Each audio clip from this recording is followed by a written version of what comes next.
everybody ready? Yeah! All right, then. Let's introduce our candidates starting in reverse alphabetical order by last name. First, we have Bo Mitchell.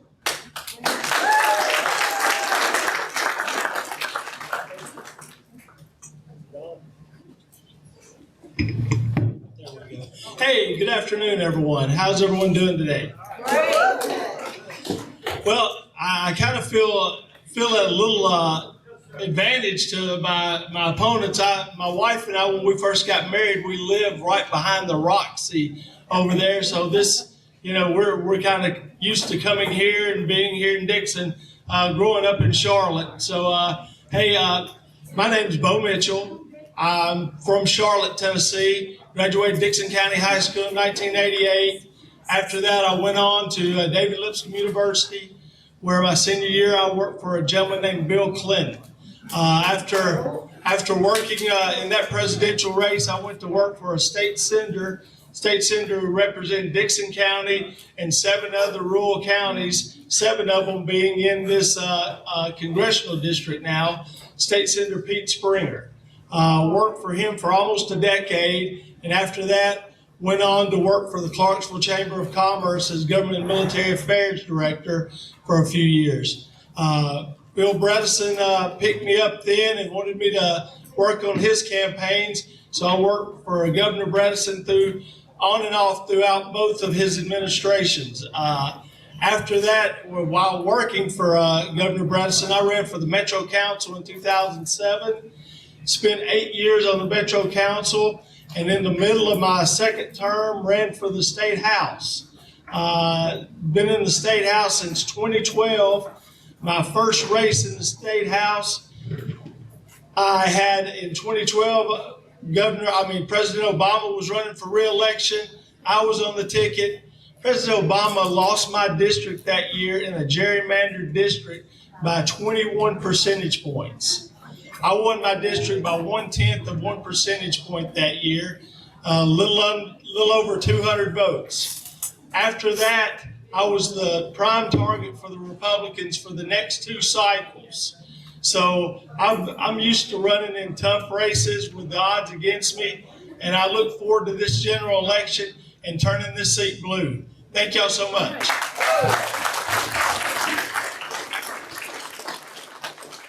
Next up, we have Vincent Dixie. Yeah. All right, I guess it may be easier just to pull it out. Well, I'm looking forward to this. I don't know who thought about having alcohol at a political event. But this is going to be a lively bunch tonight. I want to kind of answer this in reverse order. People say, I think one of the goals, what do you have the goals for this seat?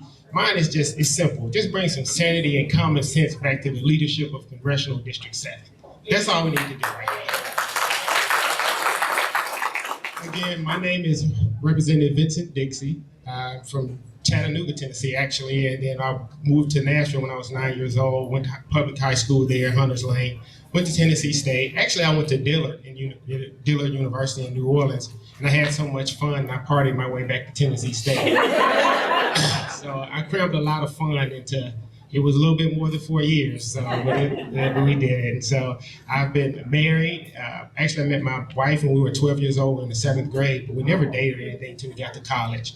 And so we've been married for 26 years. I have 2 daughters. One is 20 years old. She's a junior in college. And then I have a freshman, which is Hannah Maria back there. She's going to college on Tuesday. And so I'm going to miss it.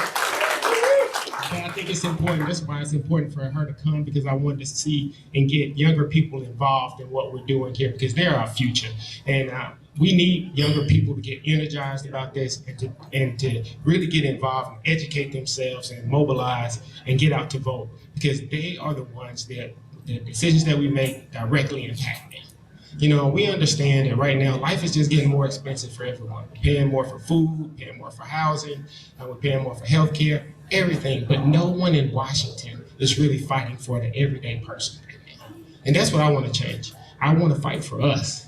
Because I'm in that same boat too. I've lived paycheck to paycheck, hand to mouth, and it's not fun.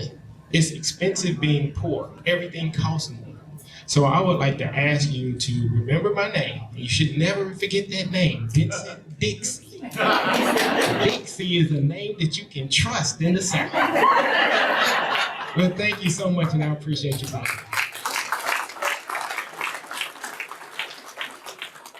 Thank you. Next up, we have Darden Copeland.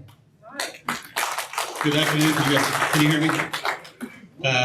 Good afternoon. Thank you all for being here. I'm excited that we have an opportunity to have a longer conversation. I've shared the stage with these fine folks before, but we get 3 minutes and then the music starts to play. So the opportunity to come and have a longer conversation is very much welcome. So Darden Copeland, I've lived in Nashville since 2008, met my wife there.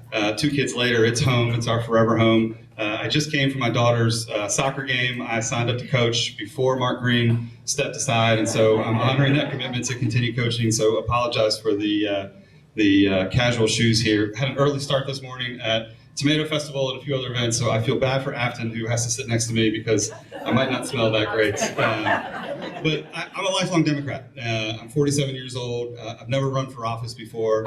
I've never been elected to anything but elder at my church. But I am a lifelong Democrat, and I got that way because of my upbringing through middle class. And you know, when you're growing up, you really don't know what sort of class you're in, right? You just sort of grow up, and my parents spoiled us, you know, with love. They used to say we're rich in love, and I thought that meant we were middle class. But I've benefited from the Democratic Party and the policies that the Democratic Party have laid out. My family has benefited from that. And so when I wanted to get into politics and start getting good people elected, you know, my view of it was the way you make change in Washington is you work for somebody that's a great Democrat, you get them elected to office, they go to Washington and they make those decisions for you.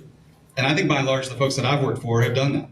I've worked for working class candidates and leaders like Gephardt and Kennedy and Gore. I worked for Tim Kaine when he was the mayor of Richmond, you know, a little city council member, and they sort of self-appoint the mayor, and he wanted to run statewide. So I did his first statewide race, and one of the smartest, most brilliant, caring politicians that I know. I've worked for Warner.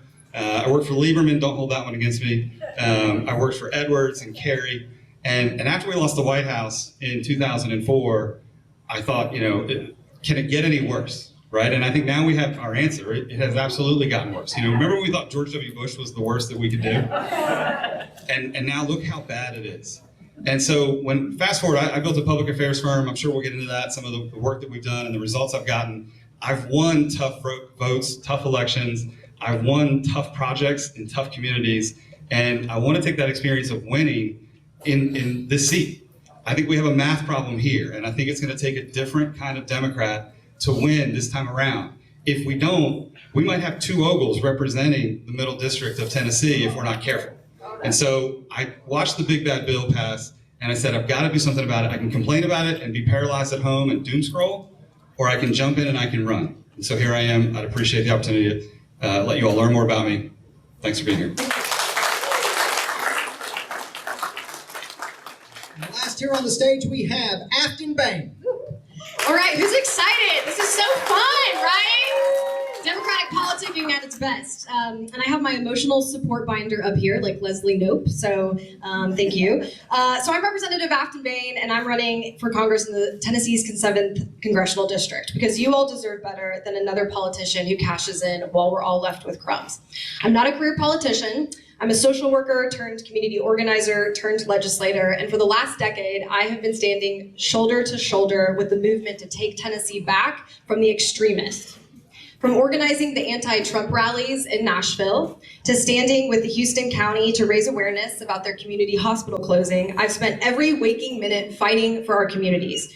And now I'm taking that fight to Washington because we need someone who serves the people. I believe Tennessee is worth fighting for. I believe that if we organize, we can build a state that works for all of us. I come from organizing in places that most people have written off. And I've built a reputation for winning and delivering real results. In collaboration with the grassroots, and I am the grassroots candidate, I'd like to say that, I helped lead the accountability fight against former Speaker Glenn Cassida, who is now awaiting sentencing for federal corruption charges. Let's give it up. That's right. That's right. I've also passed major federal legislation to rebuild rural and small town economies. And just recently, I filed a lawsuit against the state of Tennessee to preserve your First Amendment right, and it was upheld in the conservative Sixth Circuit. So now that you know that I can win, how do we flip this seat? We have to nationalize this race and localize margins, okay? That means making sure that everyone in the country knows what is happening in Tennessee and making sure that folks across the country know that their lives are inextricably linked to ours. We have to lose less in small towns, and we need to energize the Democratic base and sporadic voters, including young people. I also want to add that out of anyone on this panel, I had the highest voter turnout of any Democratic state house representative in the entire state in 2024. So I know how to turn out urban voters, and I know how to turn out rural and small town voters. We have the opportunity of a lifetime to show that Tennessee is a place not to write off, that it's worth investing in, and that if we're worth investing in. If we win this race in deep red Tennessee, it can shock the country and send a message to anyone who has given up on politics in our state. And we can win. So let's make Tennessee the blueprint, and let's flip this damn seat. Yeah.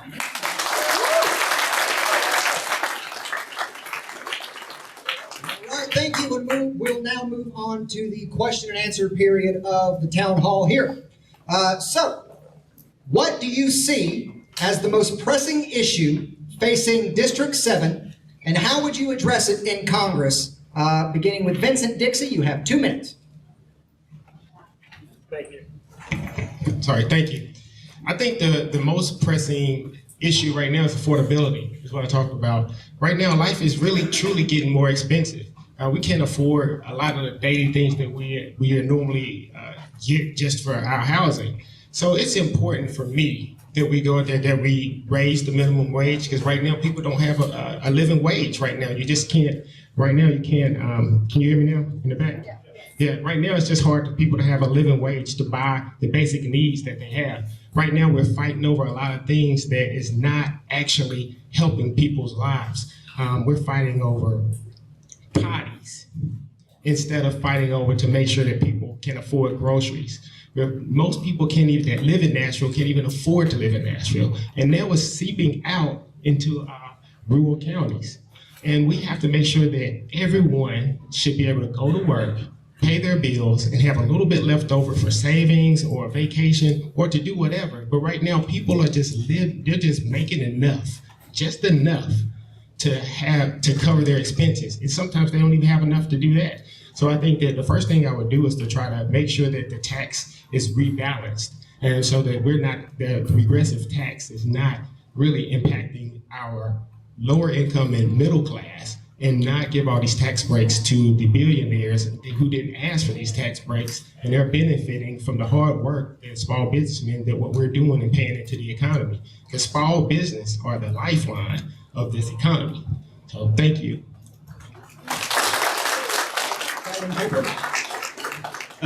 I agree with Vincent. I think affordability is a huge issue. I think, though, at this moment right now in 2025, unfortunately, Democrats and our party, we're playing defense, right? You know, the Republicans are on offense. Trump is on offense.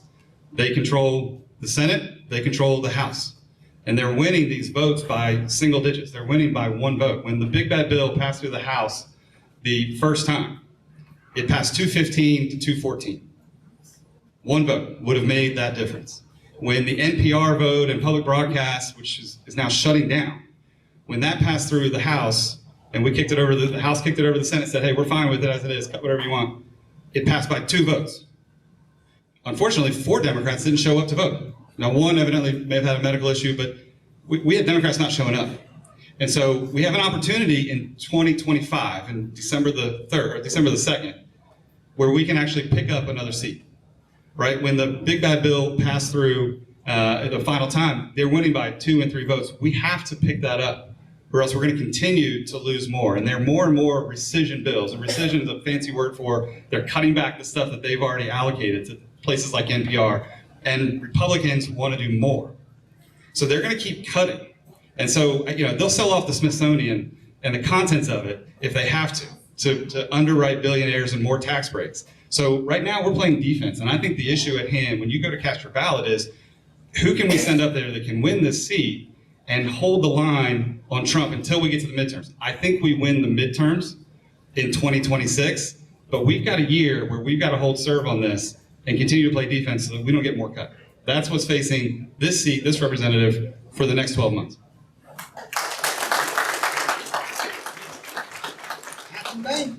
So I would say lowering costs and ending corporate greed in healthcare. Tennessee ranks 44th in the country for healthcare, and the Trump budget made it a lot worse. 260,000 Tennesseans stand to lose their Medicaid coverage. Almost 800,000 kids in the state of Tennessee could lose their Medicaid coverage because of this big bad bill.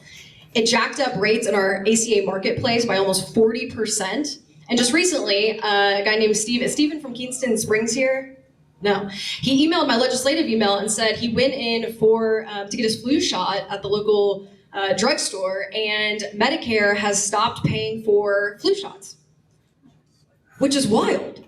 So for me, I believe in order to lower these costs, we've got to get corporate greed out of healthcare. And to do that, I will fight to cap insulin at $35 a month. I'm going to stop price gouging by the biggest corporations and making sure that we can waive patent monopolies to lower drug prices. Because no one in Tennessee should be suffering so that a big pharmaceutical CEO can take home a bigger paycheck while we're all struggling with our health. Thank you.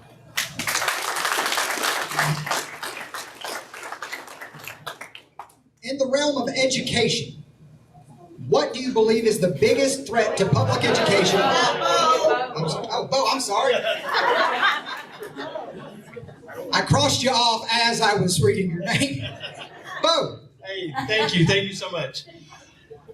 You know, I think we all know what the greatest issue and the greatest risk to the 7th District is. It's the big, beautiful mess of a bill. It's a catastrophe waiting to happen. Tennessee already leads the nation in rural hospital closures. This bill will increase our lead. I've got a question for you. Have you had enough? Yes. I mean, I think it's the role of, if I'm able to become the congressman, to try to repeal that bill. Like we said, it was passed by one vote. Let's go up there and hopefully a couple of Republicans don't show up one day and we can repeal this bill. When 780,000 Tennesseans are at risk of losing SNAP benefits and food security, over 300,000 Tennesseans are going to lose their health care. And I know what it's like to be uninsured and to be that kid that can't go to the doctor when you're sick. I know what that's like, and it's not fun. So no child in the richest country in the world should have to go without health care. So, you know, we've talked about Houston County's hospital that's just reopened. Decatur County's is just reopened, but they're in the crosshairs of the big, beautiful bill. You know, the amount of hospital closures that will be in this state will be overwhelming.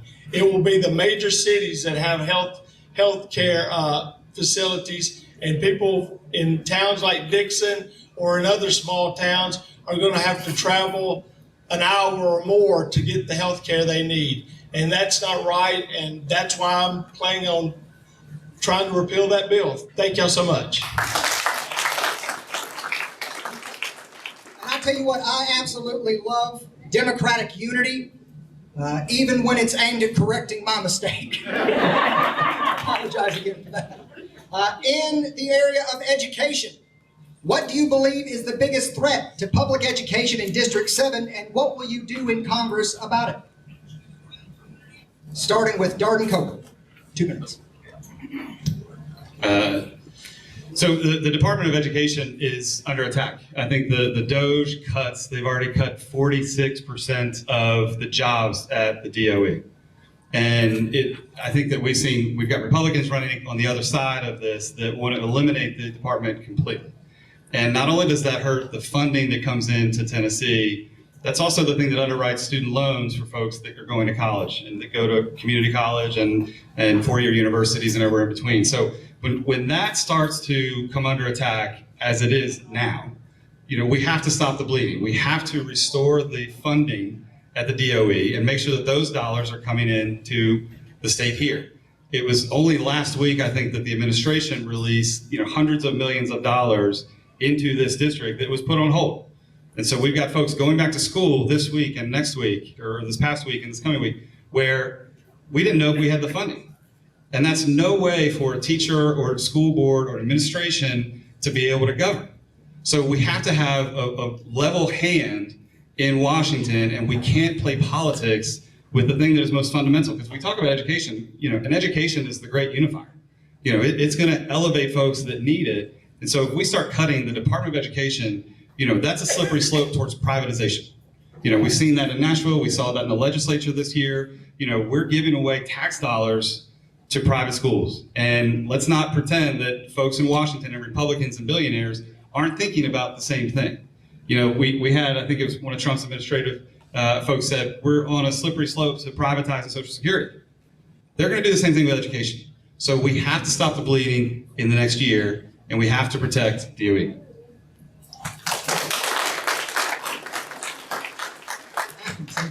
So any teachers in the room?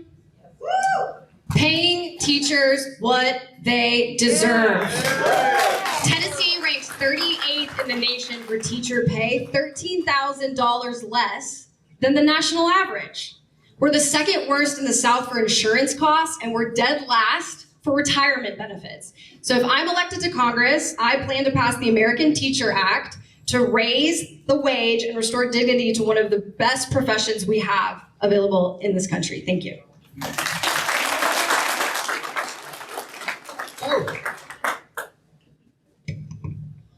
Yeah, protecting the Department of Education is a must. It's not just the regular dollars that come in. Over $1 billion comes into Tennessee from the feds for our state education funds. Most of that money is for special needs and special education classes for children. As a father of a child with an IEP, that is so important. You've got so many of these school districts across the state that if the federal law wasn't forcing them to do that, they would not give those children the opportunities that they deserve. So protecting those kids first and foremost. The student loans, I'm a product of a Pell Grant. I wouldn't have been able to afford to go to college if it wasn't for the Pell Grant program. And being able to get other grants from the federal government and the TSAC that the federal government helps fund for the state portion of the Pell Grant. So helping people have that opportunity to be able to get that education. My father worked construction for a living. The man never let me go to work with him. He said, son, you're never going to learn how to do this. You're going to college. And I thank him every day for giving me those opportunities. And we need to provide the next generation of children with those same opportunities. Thank you. All right, thank you. Well, my wife is an educator. She's actually a librarian in elementary school. So I probably hear every day what we can do to fix the education system more than anything. But I think there's an opportunity. I'll tell you two things that I've done. One is I had a bill, it's called the Grow Your Own Teacher Act. What I did, what it would do is would help teachers that are already familiar, like teachers' aides, get their licenses and have to do their student teaching without having to quit their job, that they can still get their license and become teachers and make it an easier pathway for them to do that. I had a bill. They killed it before I could get back to my office. The governor made a policy. The Department of Education made a policy. You want to guess what that policy, the name of it is? Grow Your Own Teacher Act. And so they didn't even change the name, but they go around and they tout it all over the country, and it's a great program. It's helping a lot of people. It's getting more teachers in the pipeline. And we do understand that pay is one that we need, but we need to make sure also. I also passed a bill, it's called the Science, Education, and Math Advanced Coursework Act. And what it did is allowed a lot of kids to wouldn't normally have the access for the advanced coursework for the college courses and get access to that in high school. Now we've seen, this is on the 4th year, we've seen an uptick in Black and brown kids and kids that are underserved areas be able to get access to those classes. Because what we have realized that people seem to pit rural and urban against each other, but we have the same issues. And we need to make sure that we can solve them together, and we work together, we can make it happen. But it's going to take all of us to make sure that we understand what the issues are so that we can work together and cut out the divisiveness and just work together to make it happen. And one other last thing, to sum it up, Trump loves the uneducated, and we have to change that.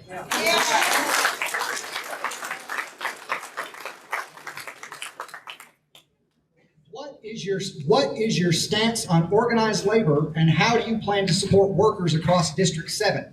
Beginning with Aftyn Behn, you have 2 minutes. I love this question. I just want to acknowledge the union leaders in this room. Please raise your hand. All right, we're back.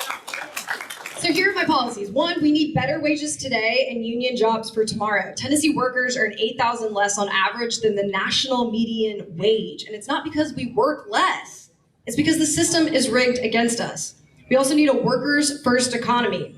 Tennessee is one of the deadliest states to work in the country. That's why this year I filed the Workers' Right to Live bill, which would have made sure that companies were held civilly liable for those deaths and increased those penalties. And I'll take that act to Congress once I'm your Congresswoman. Finally, I'll make America build again. I think this is a really important conversation right now about American manufacturing. And so, Trump became president. He said, we're going to restore American manufacturing. We're going to, bring jobs back. And it just didn't happen. And instead, he's forced a tariff policy that's really not restoring American manufacturing and making us build again. In fact, since Trump took office, 3,300 jobs have been lost due to Trump's tariffs war in Tennessee. We also have an infrastructure crisis. We have 900 bridges in Tennessee that are structurally deficient.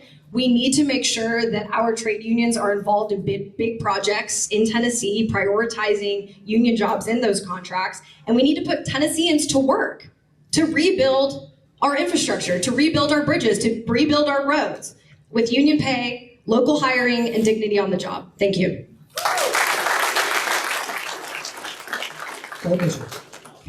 Yeah, thank you so much. First and foremost, I'd like to thank the Teamsters who endorsed me Wednesday of this week. Do we have any Teamsters in the room? Go! All right, good deal. I see we have some insulators, we have some iron workers. I think I saw a plumber and pipe fitter. When I was on the Metro Council, Mayor Carl Dean, we were building the Nashville Convention Center. Mayor Carl Dean did not want a single union contract on that facility.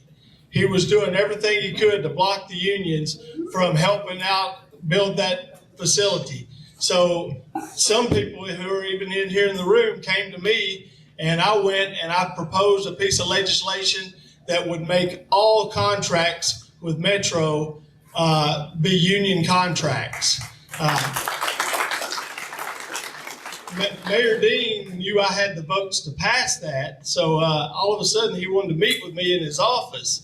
So Mayor Dean brings me into his office, and he made a compromise with me. If I would drop that bill, then about 6 unions would start the next week on the Metro Convention Center.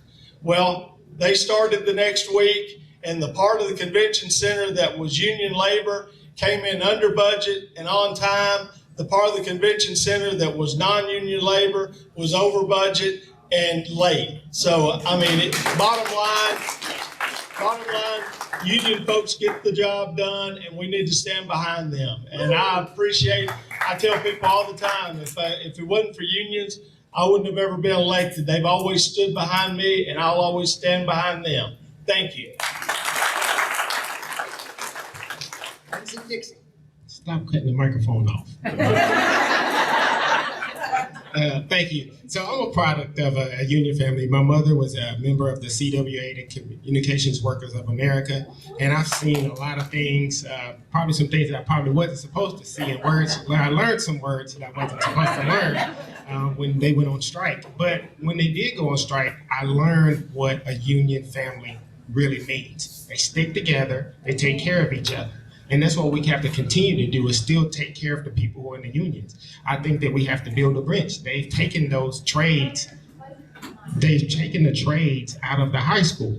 But at the end of the day, college isn't for everyone. But you still have to be self-sufficient. You have to be able to take care of yourself. And I think that we need to make sure that our kids start to build the employment in that area. Because even right now, if we said, hey, we have 100,000 construction jobs. We couldn't fill them because we don't have enough people to fill those positions. So we need to make sure that we can build those trades and put them back into the school system, because that is where we get our first exposure of learning about carpentry and plumbing and drafting and those type of things. So that's one of the things I would push for if elected. Darden Copeland.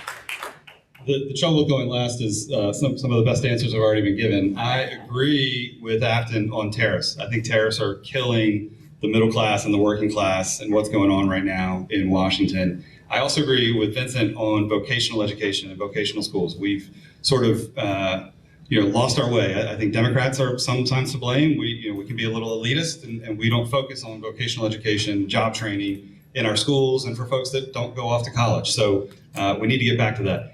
I too come from a union family. My grandfather, CWA, old Ma Bell CMP telephone in Virginia, and he spent his career there after his service in the Navy, and thankful for that. And then for my family immediately, my father, when we lost sort of our job and our way of life, we filed bankruptcy, our family did. I was off to school and I went in and I had student loans and I quadrupled down on my student loans.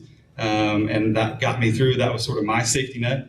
My little sister joined the Air Force, and that was her safety net. My little brother, who was in sort of middle school, junior high, he joined a union, United Food Commercial Workers, and that got him through high school. And it took him 7 years to get through college, but it was because of that job that was his safety net. And he is still in the exact same industry that he was in junior high and high school because of that job and because of that union. So I'm forever thankful for it. I know that unions built this country. I also agree that we've got, sorry, I'm looking at the time over there. We do have to build more. I think that ever since 2016, Trump and Hillary both said, oh, we've got an infrastructure bill, let's build more infrastructure. And everybody's talked about it since, and nobody's actually done it. I've been out there working for companies on the front line, creating jobs that build infrastructure. And so I've got a history of that, result of that. I've seen how these jobs materialize. I've been on the front lines of permitting those in my personal work and in the last 20 years in my career. So I've helped companies create those jobs that in turn create jobs for everyday people.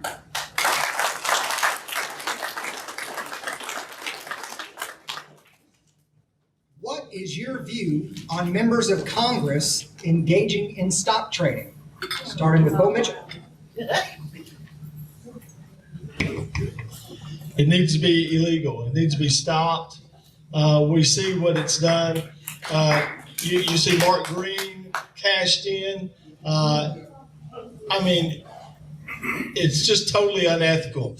They're getting information that the general public does not have access to, and they're able to do these trades, 2-3 days, sometimes a week in advance, and everyone's stock portfolio skyrockets. Both sides of the aisle. This is not throwing rocks at Republicans. There's plenty of Democrats who are doing it too, and it needs to be stopped.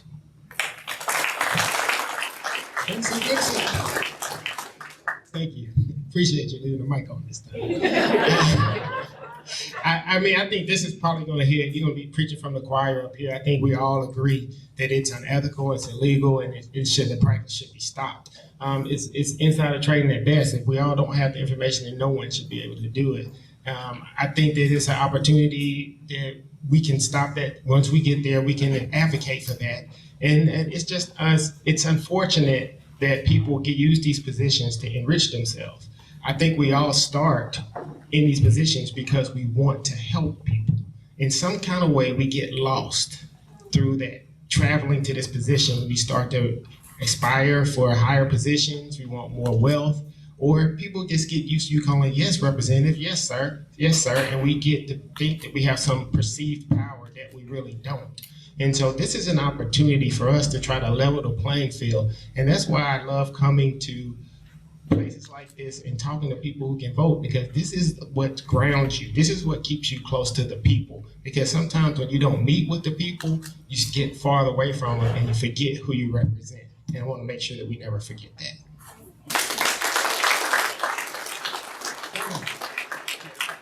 I think you're going to have unanimity up here. I think that we are all against insider trading. I think you look at Mark Green, and I do like what we've done in terms of transparency. We now track it, and members have to report what they're trading. And you know, on 9/11 last year, you know what Mark Green was doing?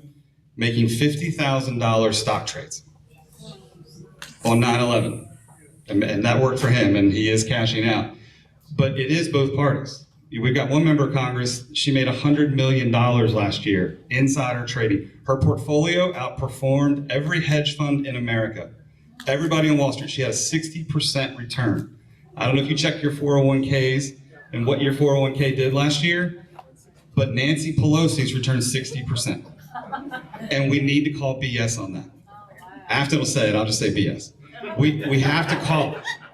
We have to call it. And that's the common sense that I will bring. A lot of times, these members, they're betting against American companies. So you can short companies, and there's all types of trades that you can make. It's not just to enrich you. Sometimes you're betting against American countries, and that is absolutely, it should be illegal. Absolutely illegal. So that's the type of common sense. And I think Vincent hit on a good point. Sometimes people get in Congress and they get too comfortable up there. I never wanted to run for office. Again, 47, built a great career, have a great family. I love my life here in Middle Tennessee. I'm not particularly excited to go to Washington for very long. I sort of subscribe to the Jeffersonian approach that productive members of society should go legislate in Congress for a few years and then come back and get back to work. I'm not going to be a career politician. I've never run for office. I know we have folks on stage that have run for a long time, but that's not me, and I'm not going to be up there. I will never be a creature of Washington. Thank you. Well, I'll say, unlike some of my colleagues on this stage, I have never taken corporate PAC money or money from predatory loan companies that have sold out our communities. And so that is a commitment that I will make to you all in Congress, is that I will never take corporate PAC money, and I'll never take money from companies like Advanced Financial, any of the companies that prey on our communities, both urban and rural. Lastly, I will co-sponsor the current Anti-Corruption and Public Integrity Act, which is a bill right now making its way through Congress, that would impose bans, lifetime bans, on congressmen who are lobbying. So no more lobbying for Congress, no revolving door between Congress and the people. Thank you.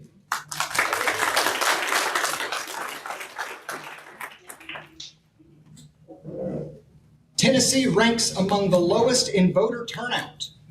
What will you do to protect and expand access to the ballot? Starting with Vincent Dixie. All right, thank you. I think we keep saying that Tennessee's a red state, and Tennessee's not a red state. I'm gonna quote one of my colleagues. Tennessee's not a red state. We have a voter engagement and a voter turnout problem. So we don't know what we are. But if we don't get people out to vote, then we have an issue. One is we have these antiquated laws that suppress our voting, especially in our Black and brown communities. When they did redistricting, what people don't realize, even though they changed our districts, actually they drew Bo and I in the same district, but we had to stick together to be like, no, we're going to stick together. If one of us is going to move, you're still going to have to deal with both of us. So do you want us now, or do you want us the angry ones? But the point is that we have to stick together when we do these type of things and work together.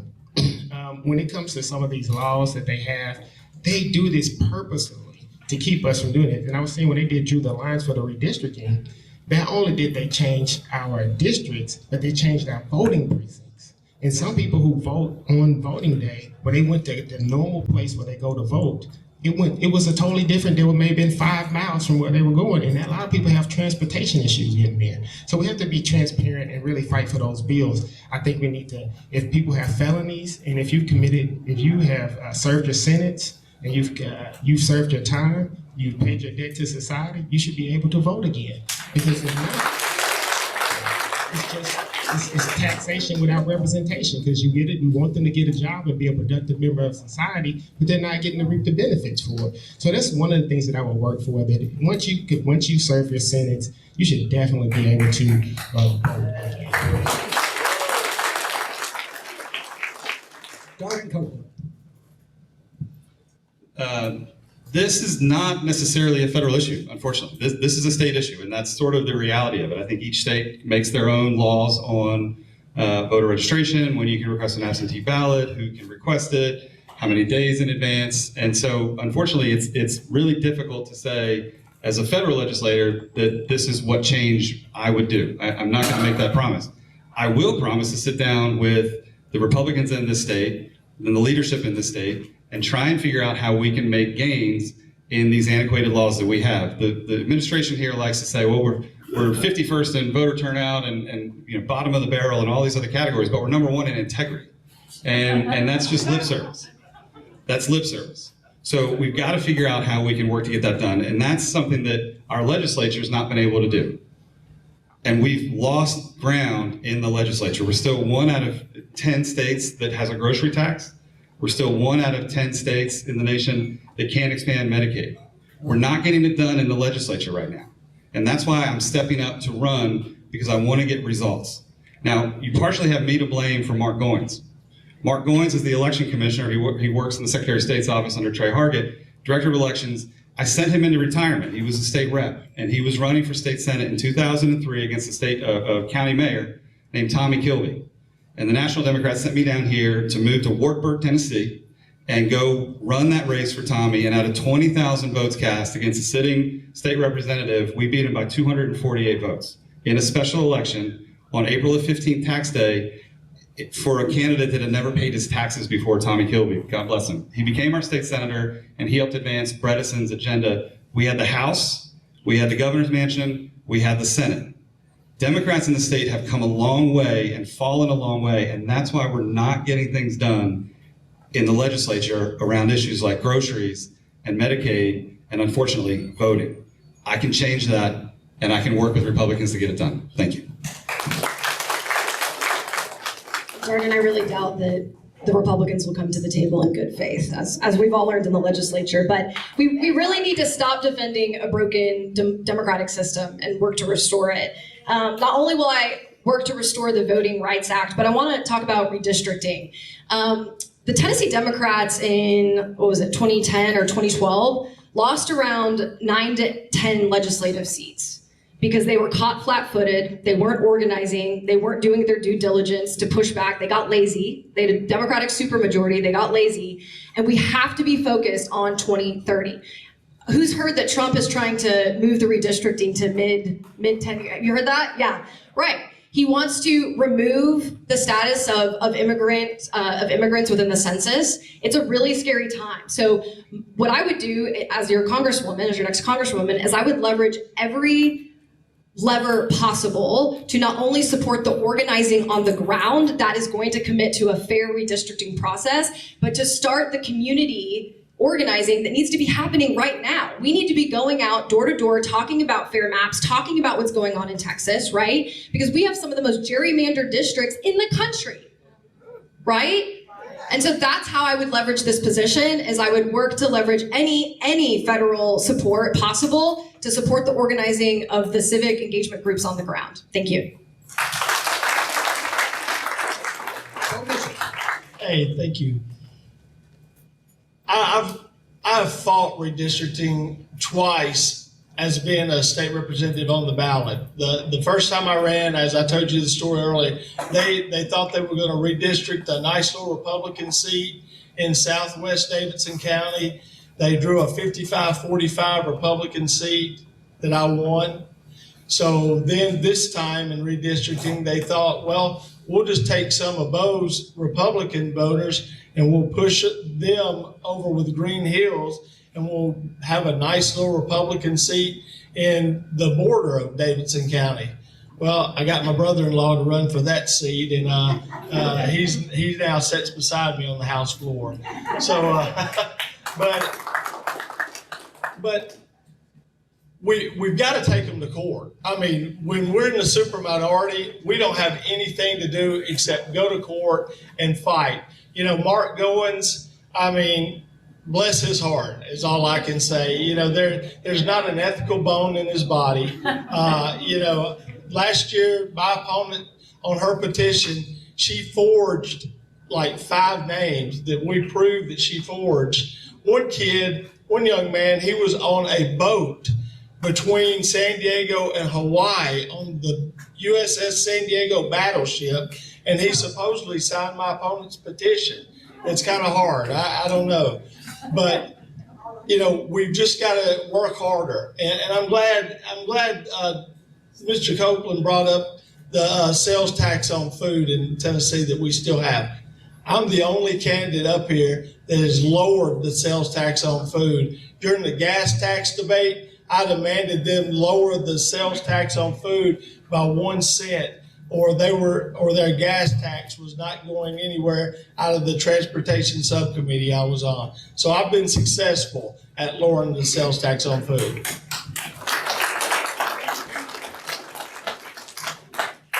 As a candidate, how will you engage with Hispanic voters across District 7? Starting with Darden Copeland. Well, there's more than one grassroots organizer up here. I've spent my career knocking on doors, and I think that we have to go where people are. And that means town halls and forums. I'm committed to doing that throughout the race. I do that in my day-to-day job now.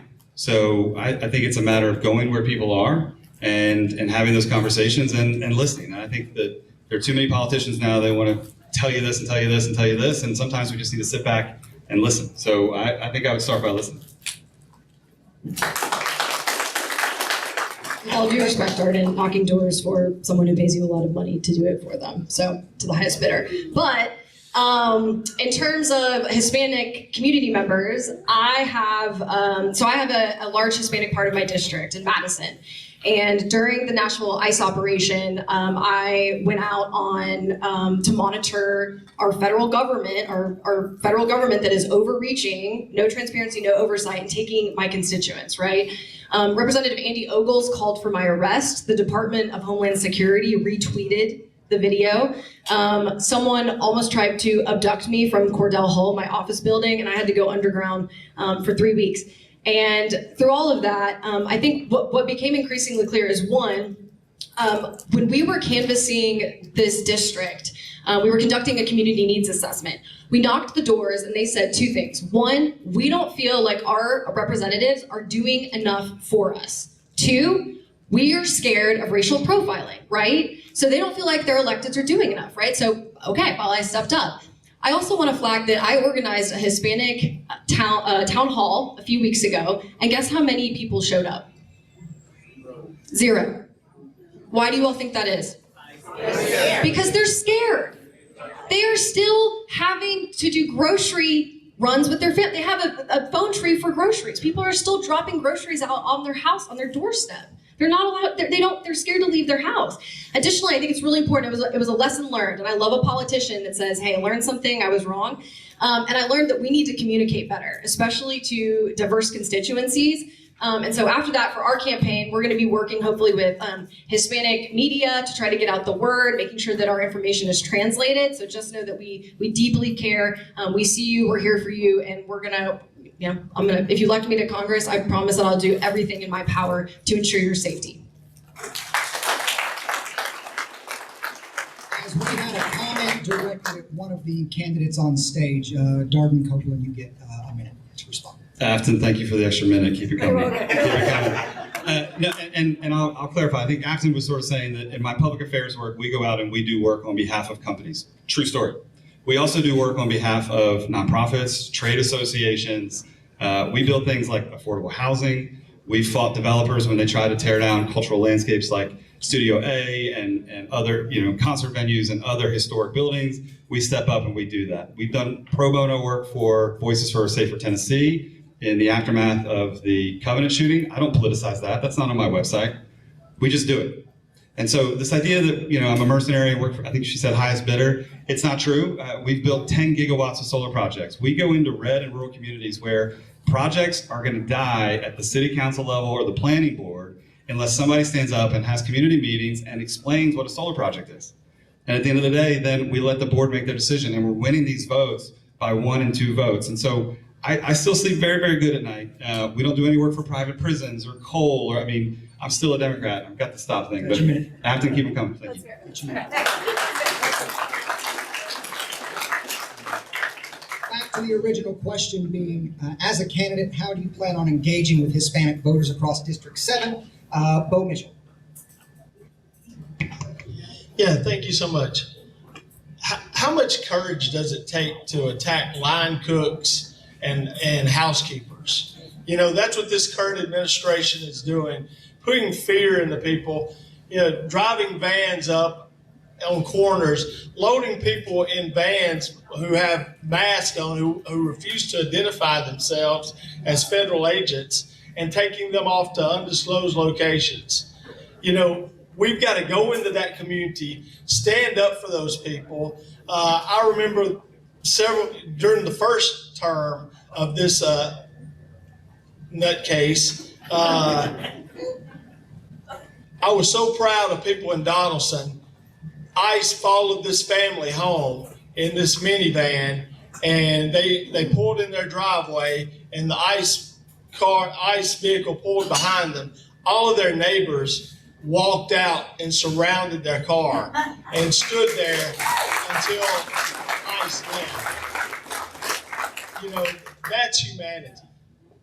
That's what we need to do. And I just want to clear up one thing, since we have this jabbing going back and forth. I can assure you, every person on this stage has been a paid staffer on a political campaign and has been paid to knock a door in their life. I can assure you that everyone on this stage has done that. So if you hear little jabs like that, you can just ignore them.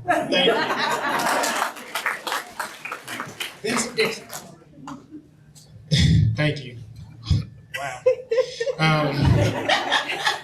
All right, here Just we go. trying to spice it up. Now, here we go. I told you, the alcohol and the political. And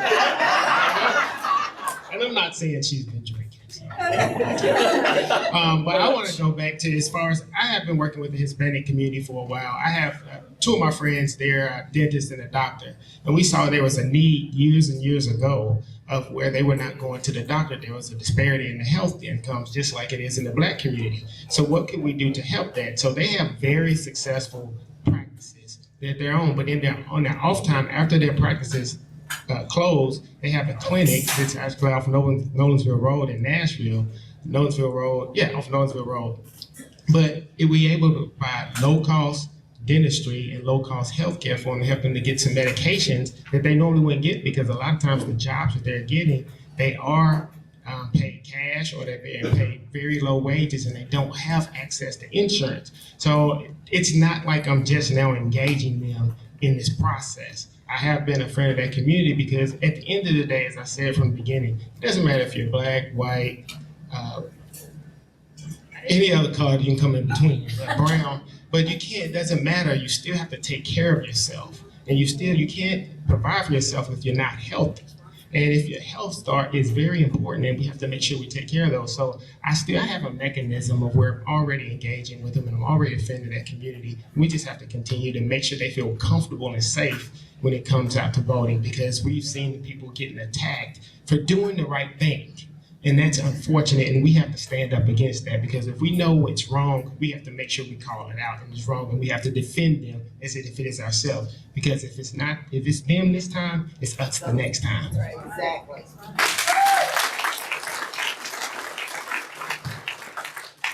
Across the panel, we did have a couple comments directed at Aftyn Behn. Would you like a minute to respond? Yeah. I would.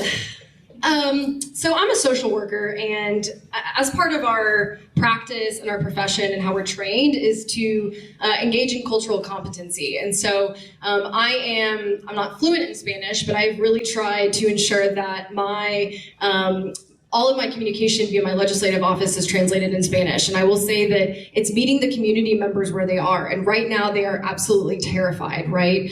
And the Republicans, I'm trying to spice it up because we got to prepare for the, I got to prepare for the general. So, got to keep the jabs coming. But immigrants are not the reason our grocery prices are high. Right. They are not the reason we are struggling. That is a distraction from the fact that they have not addressed the issues of affordability in this state. And please remember that. Please preach it, proselytize, go door to door and say that immigrants are not the reason your grocery prices are high. Thank you.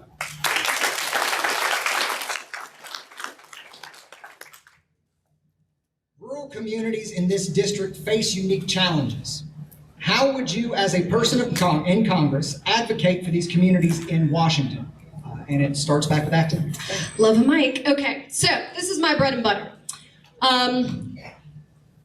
9 years ago, I was hired as the community organizer for the Tennessee Justice Center when Trump decided to go after the Affordable Care Act and Medicaid. And I was out running around with Chaz in the 7th District, raising awareness. And in fact, I believe, I looked back at my photos, my first community organizing event was in Humphreys County, speaking to the public health care workers there about the impacts of Medicaid, and that was 2017. And since then, I have, my whole thing has been rural organizing. And so I was actually a campaign director for a group called Rural Organizing, and in that role, we were able to pass major federal legislation called the Recompete Act, which removed bureaucratic red tape from grants that rural communities get. And so oftentimes in rural communities, and you all can attest to this, your local officials don't have sometimes the technical capacity to apply for federal grants, right? Because there's a lot of work. There's a lot of work entailed, right? And so this bill removed that red tape. We were able to pass it with Republican Joni Ernst. So there's bipartisanship for you. And not only that, but this past year, I filed a bill called the 2025 Rural Prosperity Act, which would have designated and created an entirely new office within the Tennessee state government for rural communities, because they have tailored needs, they have specialized interests, and they demand an agenda that will make them prosperous. So I have a track record. I care deeply about rural community, rural prosperity, and I will absolutely bring that fight to Congress. Thank you. And just for transparency, I passed an ink pen. If anyone else would like one, I've got another. Bo Mitchell. Yeah, Vince keeps worrying about the mic turned off. I'm so used to getting my mic turned off on the House floor that I try to get used to not even having a mic. But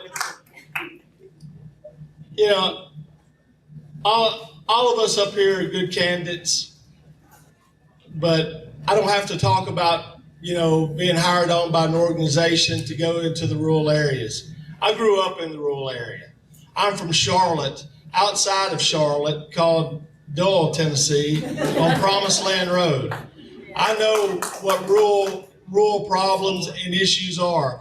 I'm not going to come into the rural area and try to tell you what your problems are. I've lived with you, and I'm going to listen to you and help you with those problems. One thing in the rural areas, community block grants, coming back home to the communities to be able to do those expensive water and sewer projects or any infrastructure projects are desperately needed in the rural areas, as well as, we've had so many congressmen, Democrat congressmen and Republican congressmen that refuse to do earmarking. Well, those amounts of money coming back home to a small town, $500,000 grant or a $2 million grant to help build a new city hall or to build a community center are the things that these communities can't afford themselves. When Charlotte, Tennessee, the property taxes there are barely enough to bring in to pay the garbage man for all the garbage pickup a year. So, the money is not there. So, those are the things that I want to do as a congressman to help these communities and to bring home their needs and to listen to their needs and try to go to Washington and be successful in fighting for those needs. Vincent Dixie. Thank you. I don't even know why I asked for a pen because I wrote this stuff down, but I have to take off my glasses to read it. And so I can't see it with my glasses. But I wanted to just say, to answer the question is, I think I'm glad you asked that question because that's the essence of what I'm trying to get to. There isn't much of a difference between urban and rural areas. We still have failing schools in both spaces. And we saw during COVID that we have less access to broadband, even in urban cores, as they do in rural areas. We have rising housing costs, and we still have people looking for jobs that are unemployed. So I think there's a crossover that we tend to keep saying, well, this happens in a rural area and not in an urban area. It happens in both places. So what one fights for, we fight for all. And we have to make sure that we continue to have that continuity, that we stand up for each other and be there for each other and not let that rural-urban divide come between us because it's truly not there. It's a narrative that they have put in front of us, but when you're poor or when you're struggling, it doesn't matter if you live in Hohenwald or you live in Nashville. It just doesn't matter. Struggling is struggling, and we all should be striving and we should be thriving in this particular economy. Thank you. So you sort of never forget where you grew up and you never forget where you came from, and I think that's true for me. I grew up in Culpeper, Virginia. Culpeper is there's a city of Culpeper and a county of Culpeper. We lived in the county. We were a little bit smaller than Dickson, a little bit larger than Cheatham County. If we're naming street roads, I grew up on Fox Mountain Run, if that matters.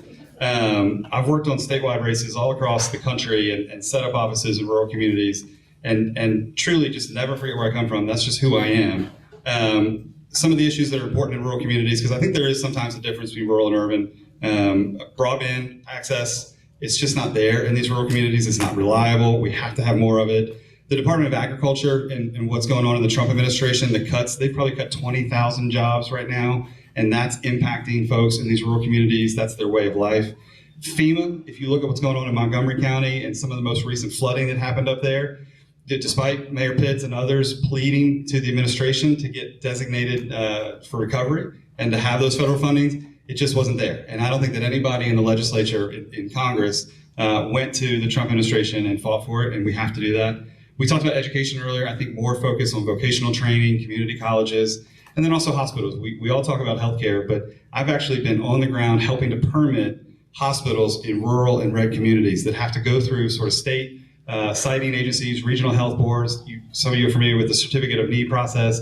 We have to make that process easier in these rural communities to get through, or else we're not going to have that investment from the folks that can actually provide service. And if you can't provide it, then it's going to take longer for folks to go get care, or they won't actually go get that care, or they don't have the support mechanism there. So sort of all of the above. I think all of us are going to have great answers on that, but I've never forgotten where I've come from in Culpeper County. I happen to move to Nashville, fall in love, and have 2 kids, and so Nashville's home right now, but I look forward to representing all 14 of our counties in this district. And we did have a comment directed towards Bo Mitchell, so he gets a minute. You're welcome, Bo. Last time I defend him. But there is a difference between urban and rural. When you live in a rural area and you've got to drive an hour, hour and a half to get to Nashville to a cardiologist appointment or to that cancer treatment, there is a difference. When you've got to drive that hour, hour and a half to take your kid to get school clothes, there is a difference. Your cost of those clothes just went up. You know, you're having to pay that gas to get there and to get home. So yes, it is more expensive sometimes. You know, the cost of living in Nashville is high, housing is high, but when you're living in that rural area and you don't have the health care and you don't have the access to the services and goods, it's costly that way as well. I just wanted to make that point. Thank you. Our next question is, what do you believe is the importance of DEI? And Bo Mitchell. Say the 3 words. Yeah. That diversity is important to all of us. You know, it was funny this year in the General Assembly. We had someone who called himself a preacher. He was a youth preacher at his church, and he brought the legislation to outlaw DEI in Tennessee. I asked him, you know, what book he was reading, because it was different from the book I grew up reading. You know, but a lot of those guys up there, they use books as weapons. You know, they'll either hit you over the head with one, or they'll want to set one on fire. But I tell them, if they'll open one book up and read some stories, it's got some pretty good stories in it. But diversity betters us all. If we don't surround ourselves with different types of people and different nationalities, then something's wrong. You know, I like telling a story. My youngest son, when he was going to preschool, you could either go to preschool two ways. Either you could test in if you scored high, or you could have special needs. So my son scored high, but he was assigned this little boy to help with him who had special needs. And this little boy had a chew toy, and his hands were always slobbery, and my son, it just grossed him out. But by the end of the year, the little boy's name was Charlie. He was so happy to be with Charlie. But you know what? I think my son learned a whole lot more from Charlie than Charlie ever learned from my son. Vincent Dixie. So when that bill that the two bills that he referenced was going through, I had a question. I was like, which word do you disagree with? Diversity, equity, or inclusion? Because I don't understand what the problem is. And I think I want people, when you look at me, I want you to see a black man.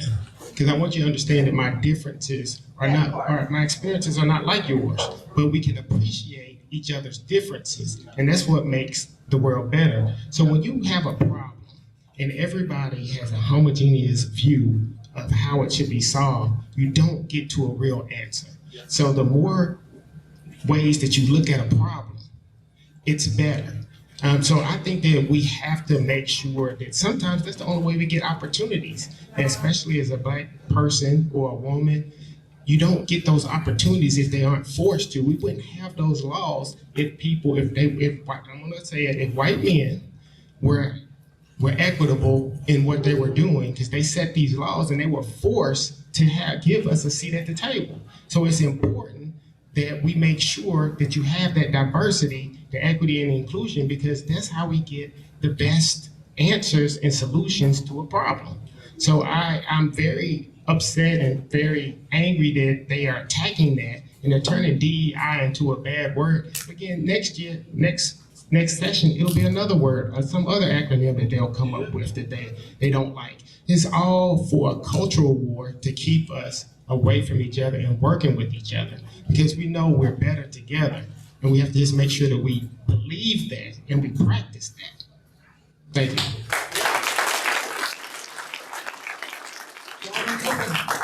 you. Agree with my colleagues up here. I think the Democratic Party, we are the party of DEI. I have given years of my life to candidates that are African American, female, gay, straight, anywhere in between, and so I do the same thing in my practice. I've got 45 employees that, you know, they look like the rest of America. And so it's something that I practice, and it's something that we absolutely have to continue to fight for. I think sometimes, though, I think Democrats, we have such disdain for the Republicans that sometimes we need to include them too. And I think that we've got to figure out how to reach across the aisle and build bridges. And we're not, we're going to disagree on that one. But I think that, you know, I think that we have to kill them with kindness. My mother always said, just kill them with kindness. And we have to figure out how to do that, because Vincent's right. They are trying to divide us. Well, I'm not going to kill them with kindness when they're killing our people. So, however, I could go on and on about being a young progressive woman in Tennessee politics. It is an absolute boys' club, and I've had to fight tooth and nail to access spaces that men have accessed just inherently. Men decide to roll out of bed every day and run for Congress. This was an intentional, I know the seat was, a special election, but this is an intentional step in the trajectory to take back the state. But since we're running for Congress, I want to talk about what's going on federally. So Trump's attacks on DEI are making their way through the agencies, and this is a really important one for USDA.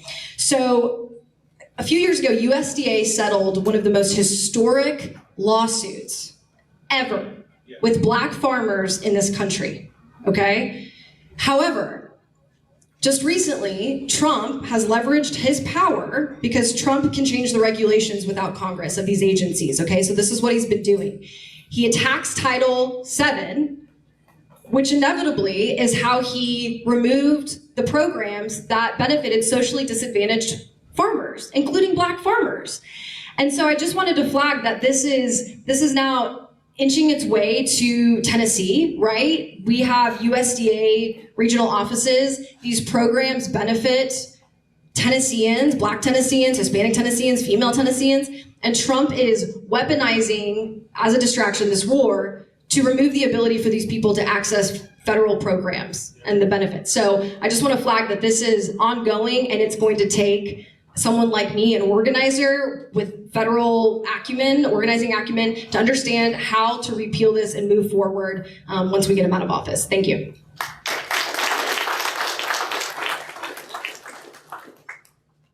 What is your position on healthcare access, and how would you address rural hospital closures in rural areas?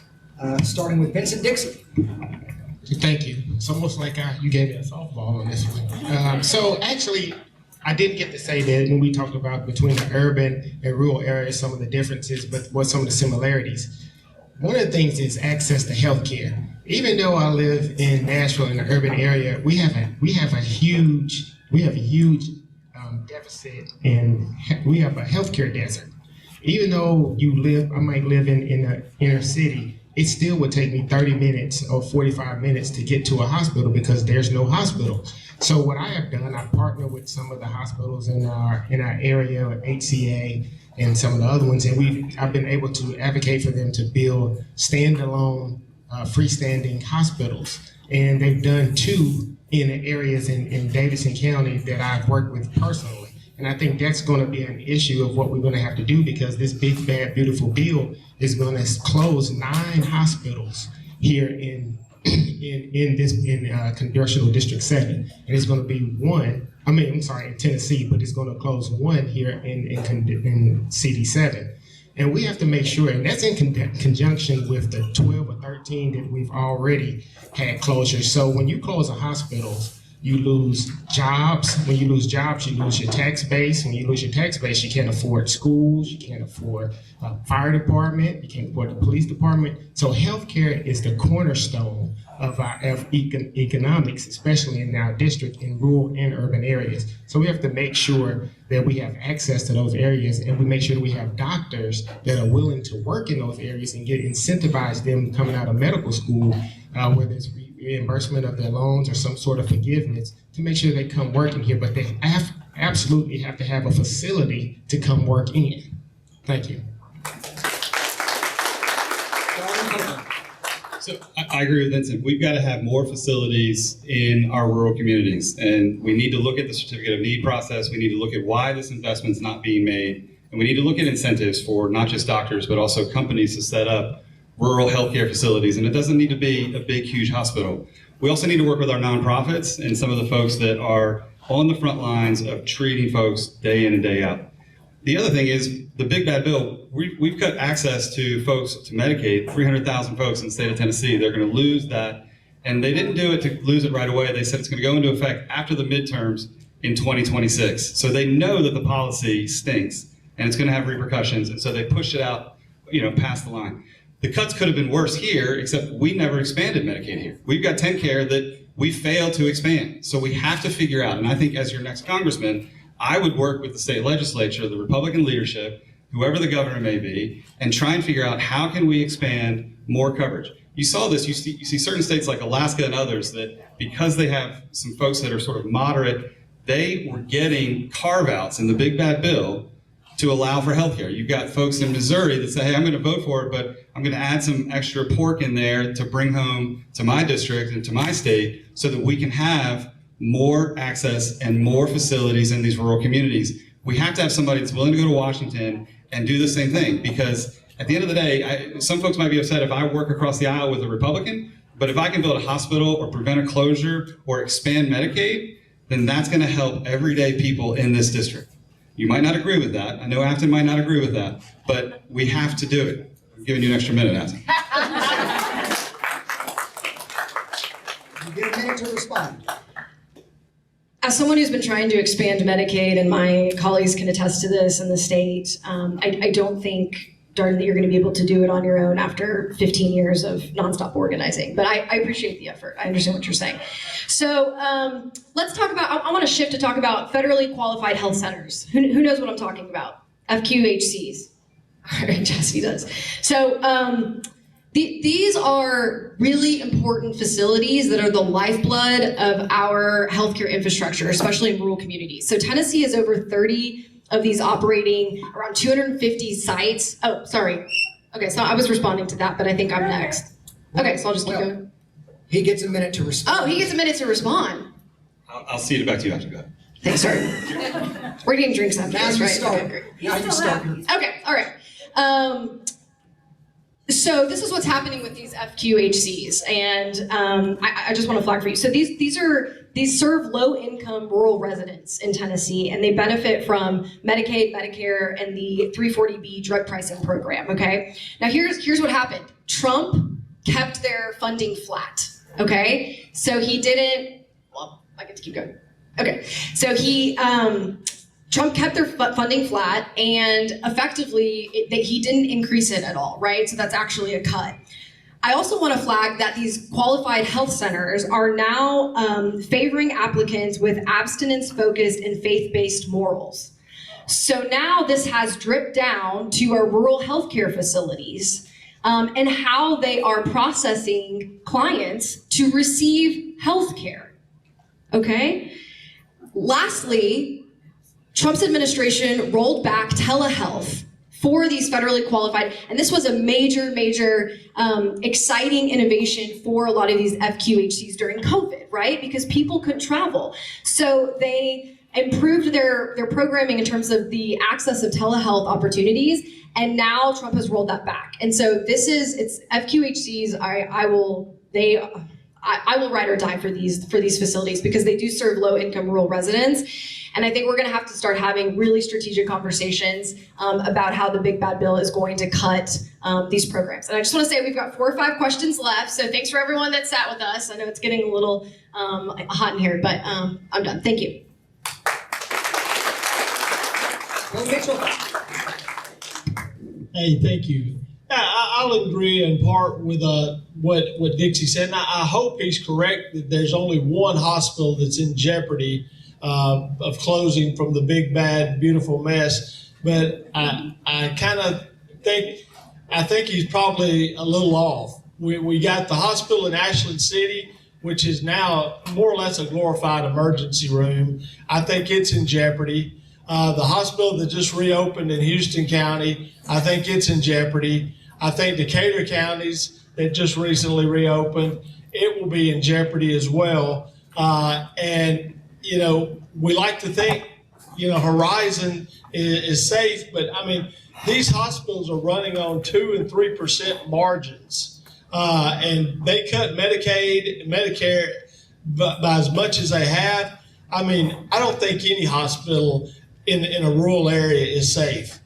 So we've got to fight like hell to repeal this bill and to stop these draconian actions from taking place. People losing health care, I mean, that affects so much more in their life. You know, Tennessee leads the country in bankruptcies caused by medical bills. There will be more and more of that if we allow this bill to go into effect.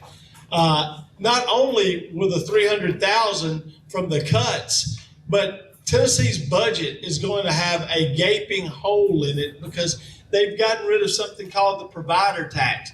Hospitals in Tennessee finally gave up on the legislature to finally expand or do anything right. So they said, hey, just tax us, put a tax on the hospitals, we'll pay the tax. Y'all can send that to the federal government, and in turn, we get $9 back for every dollar we send to Washington. Well, now that's been cut. So there's going to be a billions of dollars hole in our budget.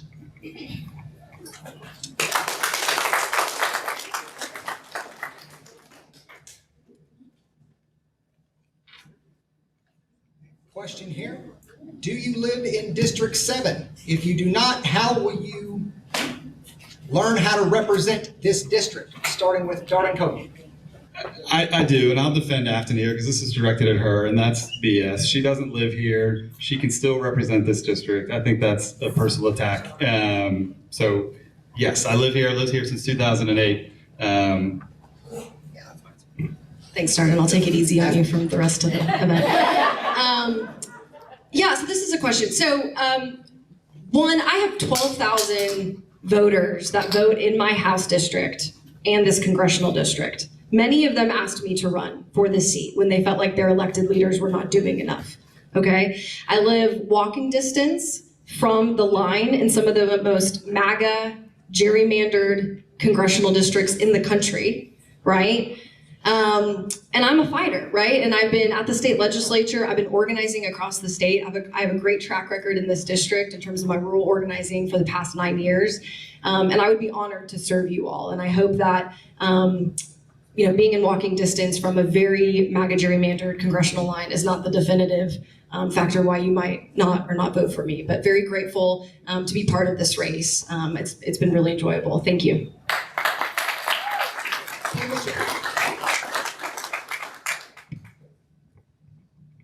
Yeah, thanks. Well, I guess I've lived in multiple parts of this district. So I guess all my life I've lived in the 7th Congressional District, whether it be in Dickson County or in Davidson County, as well as worked in Montgomery County. So no, I live in this district. I look forward to representing the people of this district. We have a wide district from, Kentucky all the way to Alabama, almost stretches to Mississippi, all the way to the Tennessee River. So there's plenty of area to represent in Tennessee. And I think, I don't know if this is an issue or not, but I live in the district. Thank you. I live in the district as well, so it's an easy question. The one thing that I would like to say we all have overlap in our districts that over our House district that overlap with the congressional district. And in my colleague to my left, I think when y'all look at the numbers, again, I have an accounting degree, so numbers kind of speak to me in a different way that probably most people don't. You probably don't want to hear that story, but it's just about 2% of overlap in their district. And my colleague to my left, there's about 4%. And in my district, there's almost 14%. But that is not representative of the entire district. That's just saying that we still have work to do in other districts. So being the top vote getter, the second top vote getter, that's great. But at the end of the day, we have to engage everyone. We have 14 districts that we have to. And we know that with this special election, there's going to be even less people come out there, which is an opportunity for us as Democrats to get out there and mobilize people. So what we should do, and the ask that I have for everyone here, is to go vote early and take 3 people with you. And I live in the district. And this will be our final question before we move into audience Q&A. States like Tennessee have gained national attention for anti-LGBTQ legislation. How will you, as a member of Congress, work to protect the civil rights of all Tennesseans within the district? Starting with Aftyn Behn. Yeah, so many of you all know that I have been really outspoken about what's happening in terms of our anti-LGBTQIA landscape.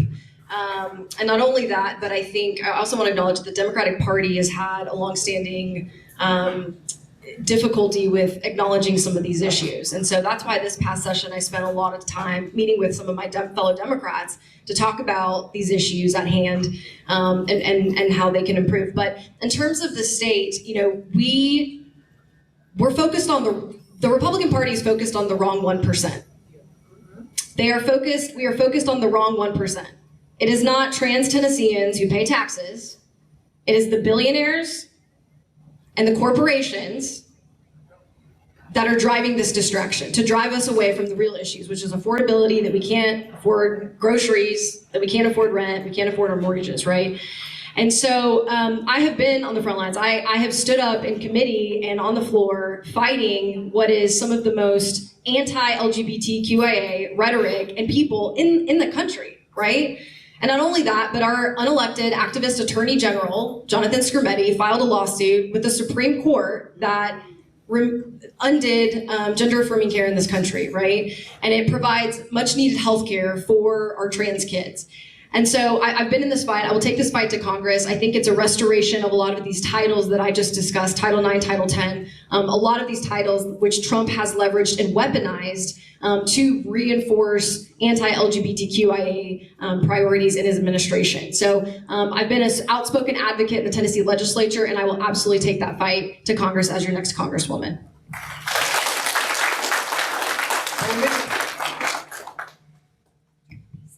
Thank you.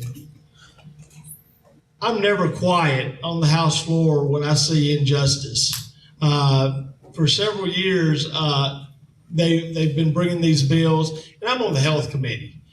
So they bring those bills, and I'm also on the Health Sub. So I've seen the taking health care away from children legislation over and over again.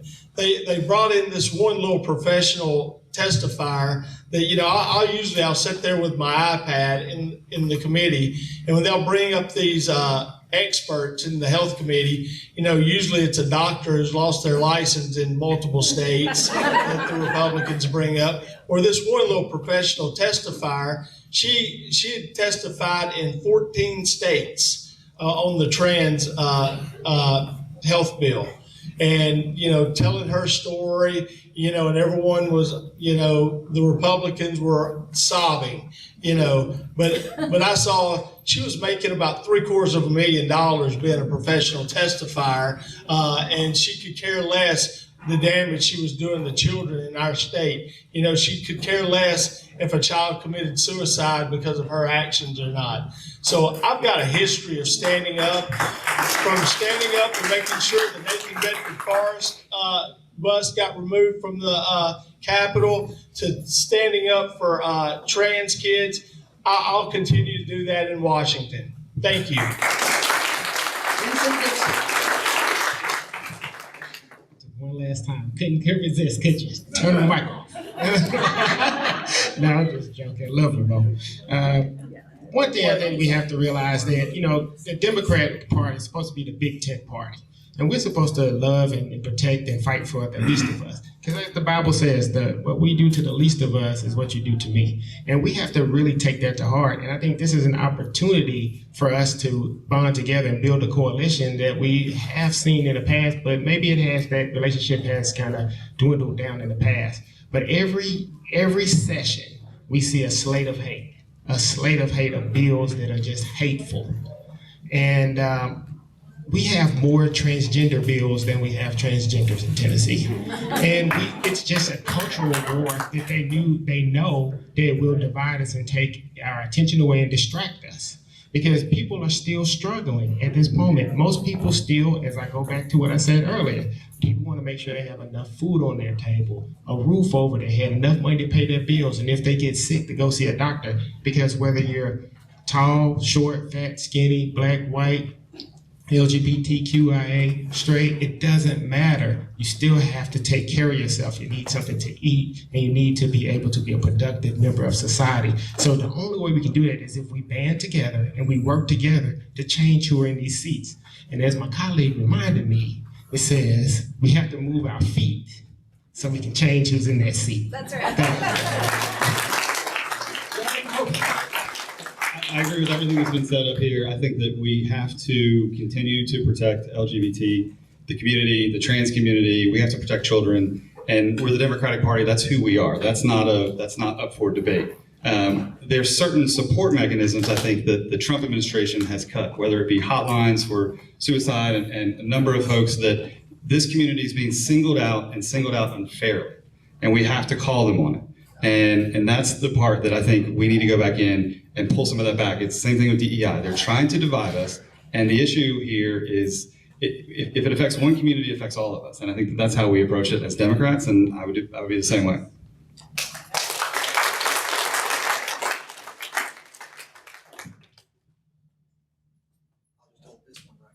The people at home. All right, so now we are going to move on to audience Q&A.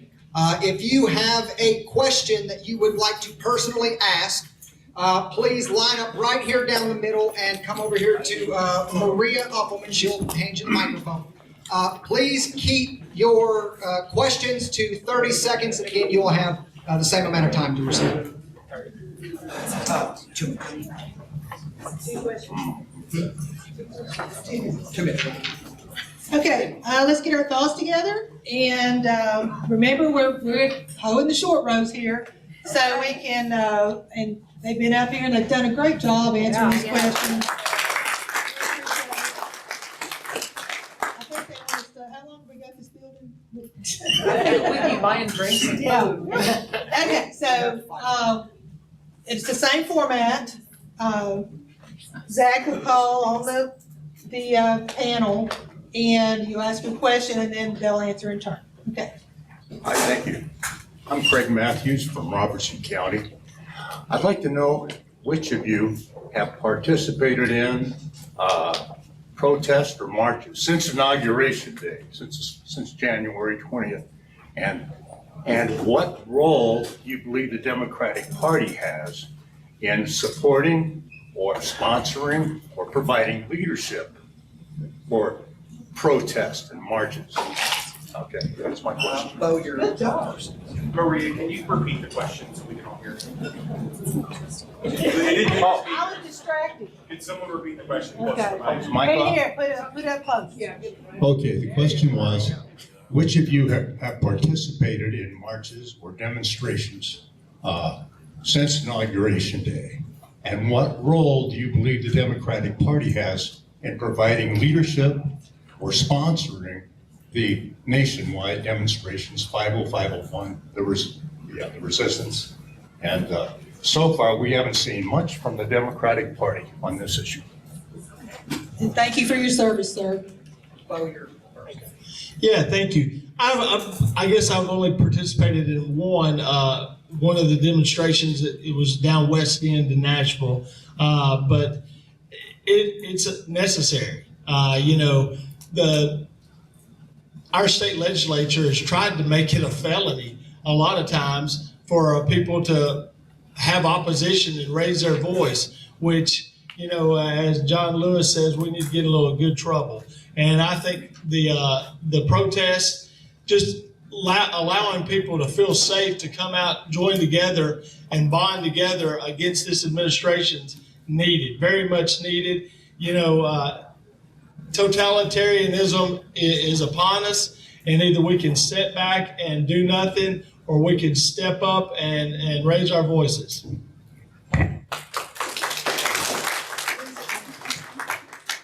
Thank you.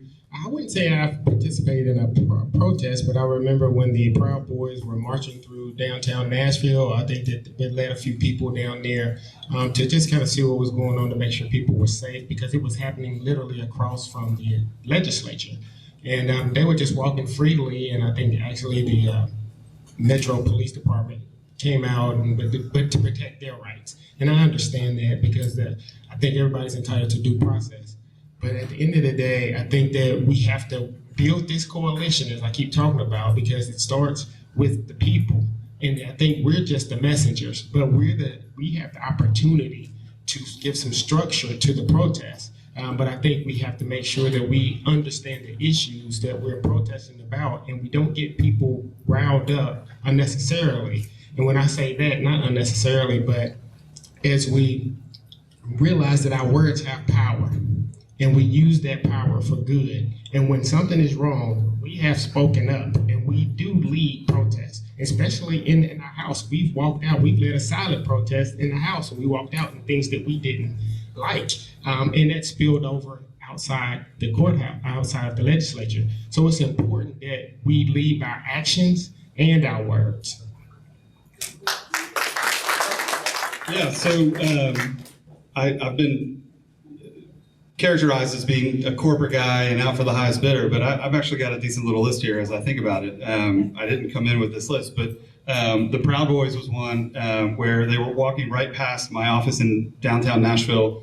We have a historic building, it's on the National Registry of Historic Places, and we allowed the protesters to come in to use the restrooms, to feed water, and sort of recharge and go back out because they were coming through downtown Nashville right on the sidewalk in front of my building. So we were supportive of the folks that wanted to come in there. Aftyn and I were we did the Good Trouble protest in Williamson County together. We were the only two that were there for that one. There was a free speech issue at Vanderbilt University. We had a reporter at the local paper who was arrested there and sort of unfairly thrown into jail, and it was a really bad move on behalf of Vanderbilt and their leadership. And I found a quote where the chancellor had said, hey, when you make a mistake, they should be called out on it.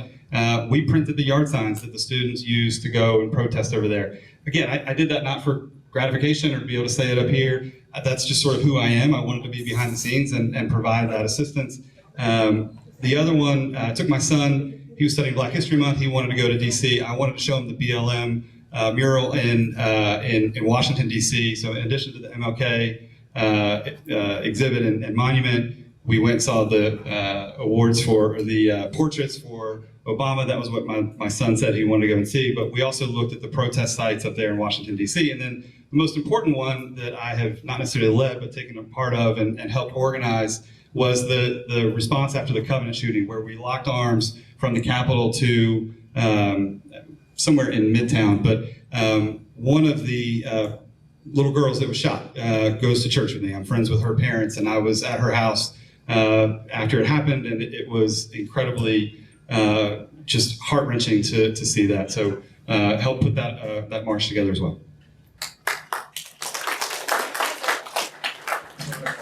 Thank you so much for your question. So I'm the only candidate on stage that has probably had my hands in every single protest across the state for the past 9 years. My fingers in some ornament of that. When Trump came to town, I helped organize almost every single resistance protest outside, from starting with Municipal Auditorium. As Darden, when the Covenant School shooting happened, those of us in Nashville that are considered the best at what we do in terms of helping to organize these types of events were called in. And I actually took a leave of absence from work for 12 days to organize outside the expulsions and all of that, and actually organize the final press conference of the night following the Tennessee 3 expulsion. To today, which this past session, the Tennessee supermajority passed a bill called the Peace Act, which was their response to the Nazi activity in Nashville. But unfortunately, it erodes your First Amendment rights to protest. It makes it a crime to basically leaflet, and then it removes your ability to film a police officer within 25 feet. And so all of this is a growing and aggressive response to inhibiting your ability to protest. And I've been on the front lines fighting to ensure that you do have that ability. I organized a massive rapid response call, which I think some of you were part of, so that you could engage with attorneys. So for me, I'm the embodiment of an organizer who became a legislator who is now trying to retake the Democratic Party, and that we need more resistance as part of its roots. And I will say that some of my colleagues on this stage did vote for that bill to erode your First Amendment right. Thank you.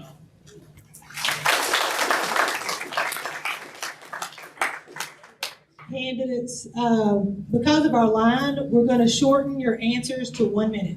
And Melanie is going to let you know when it's 30 seconds and then stop. So, my name's Jim Allen. I live in Dickson. We've got a real quick question. Well, if elected, how do you plan on communicating to your constituents?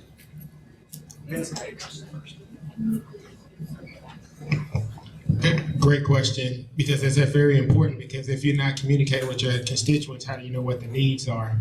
And so what I would plan to do is we do have town halls, and then plus I have Office for Constituent Services that is specifically designed to make sure that we stay in contact. I think I always wanted to be one of the most accessible elected officials in Tennessee. So I literally give my cell number out to people, but I also want people to come up to me when they see me at the grocery store, see me at the gas station, at church, and talk to me because I don't keep conventional hours.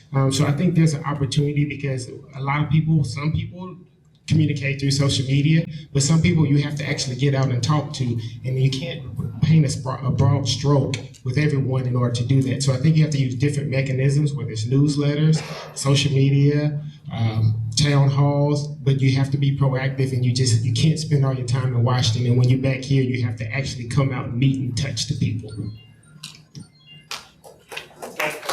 Yeah, I think I'll never forget that, this position is a servant to you all, the people, and that's who I am. That's actually the major that I studied in college was leadership studies. I had a double major in political science, but I truly, I think, have the heart of a servant, and you're there to serve the people. So that means you've got to go out and you've got to hold community meetings. You've got to be present.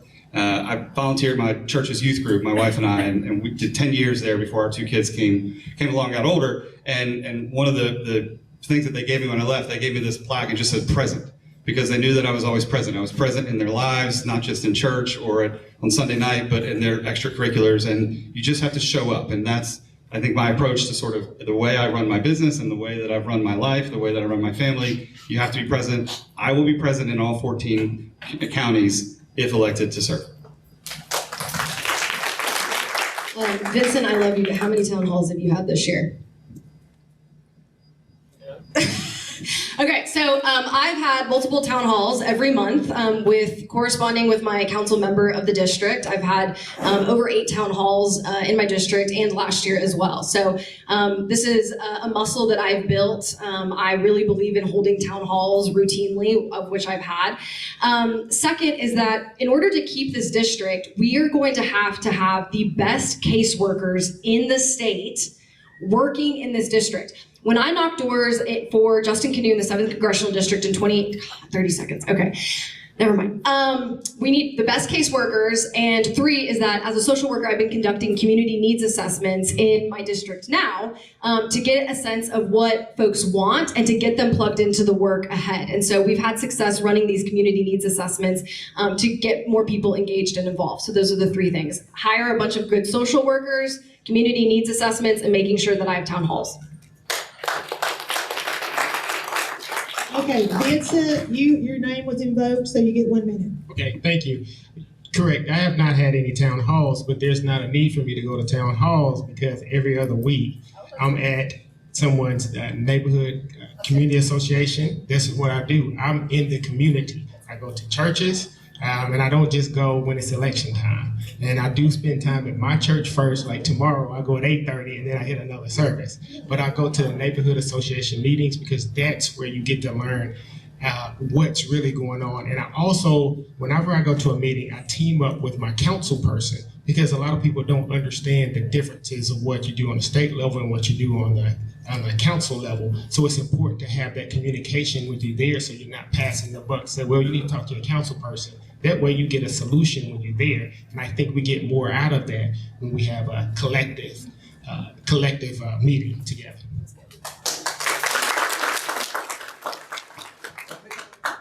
Yeah, I've served 14 years in we'll have served 14 years in the State House, 8 years in the Metro Council, numerous public meetings over those years. We've got an extensive email list. But there is a difference between being a congressman and a state legislator. I've had town hall meetings, with Caleb, my brother-in-law, and State Senator Heidi Campbell, who has endorsed me. We've had town hall meetings together over the last several months. But as a state legislator, that's a part-time job. Most of us have full-time jobs. You're making $27,000 a year as a state legislator. So I defend Benson. If he hadn't had any, he may be working. He may have to do a job. So thank y'all.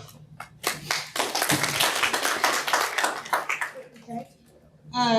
Jonah is going to be our last questioner, so I appreciate everybody who would like to ask a question, but because of time constraints, he's our last guy. My name is Ruth Thompson from Dickson, and I just want to know what the top 5 cash crops of District 7 are. All right. Darden Copeland. Can we crowdsource? Can we call No. It's a great question. I bet soybeans are up there.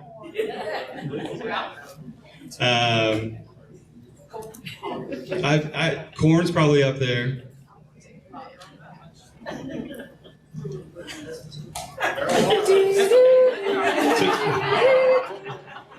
Tomato. Do I get it? Oh, she doesn't. We're a rural district. No, I look. should know this. No, we should know that, and I think that my pledge to you is to be a student, and it is a full-time job, and Bo's right, it is a full-time job to be a congressman, and we all have a lot of learning to do in this role. I do think that, I've got work to do. Same. Yeah, unfortunately, I would say marijuana is probably the #1 cash crop throughout the state of Tennessee. It's been that way for some time. But tobacco, corn, soybeans, hay, whether you believe it or not, hay is a crop, and if not enough hay is brought in, our livestock will falter. So there's those 5. Thank you. So I was gonna say, he answered, so there's no need for me. Oh, my name is Raul, and I'm from Montgomery County. My question is, if elected, what is your plan to reverse all the damage that the Trump administration has done? Yeah, that's a great question. It's going to be tough. It's going to be really tough. We're talking irrevocable damage. I mean, USDA fired their best and brightest 15,000 staffers that were supposed to be the next generation of USDA agency they're gone. So it's going to be a long slog, and especially in Tennessee, things are about to get really bad. They're bad now, they're about to get worse. And that is why you need someone like me, who is an organizer, who can leverage the different levers of power to bring unlikely coalitions together, but to also work federally with these other coalitions in other states to figure out a plan in order to redo all this. It's going to be comprised of litigation. Hopefully we'll have a Democratic Party that believes in transformative policy to undo and repeal a lot of this and to push forward a vision, right? And then working with our state and local allies to make sure it's implemented once we pass it. Thank you.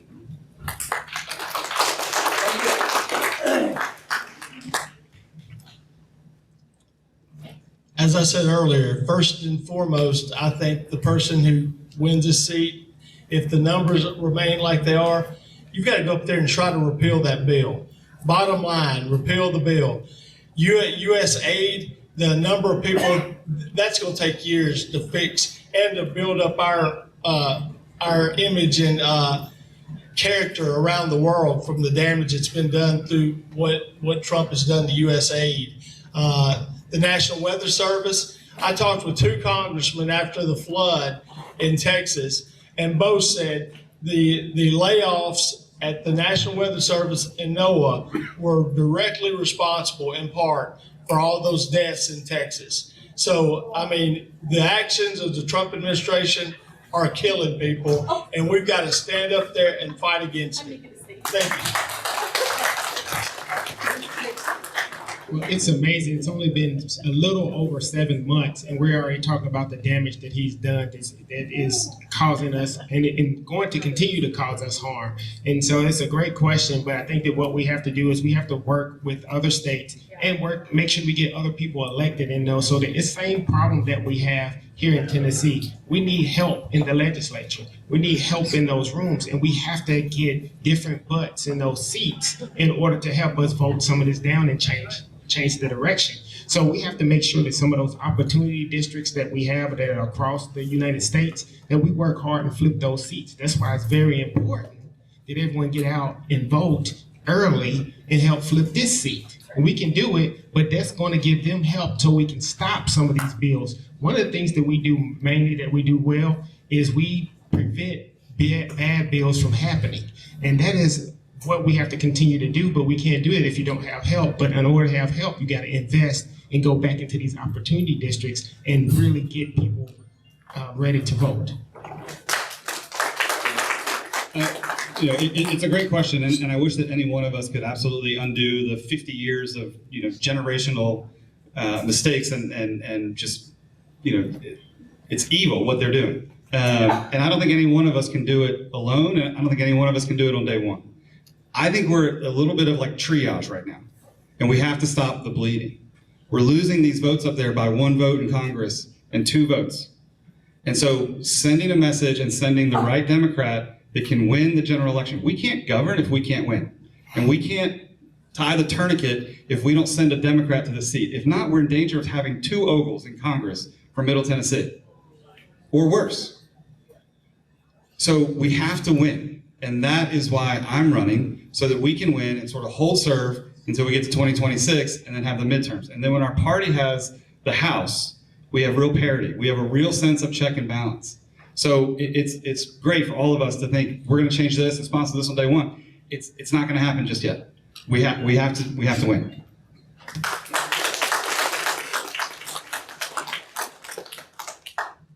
Hi, I'm Paige and I'm from Clarksville, and my question is about women's health care. And it's been over 2 years since the fall of Roe, and Republicans have entered the phase of ever on and find out, because it just announced that our birth rate has fallen to the lowest rate ever in history in the United States, because women are afraid to have kids or can't afford it or whatever the reason may be. So what would your plans be to make healthcare accessible to all women across the country, where it's not a patchwork of it's safe in one state but not in another state? What are your plans to fix that?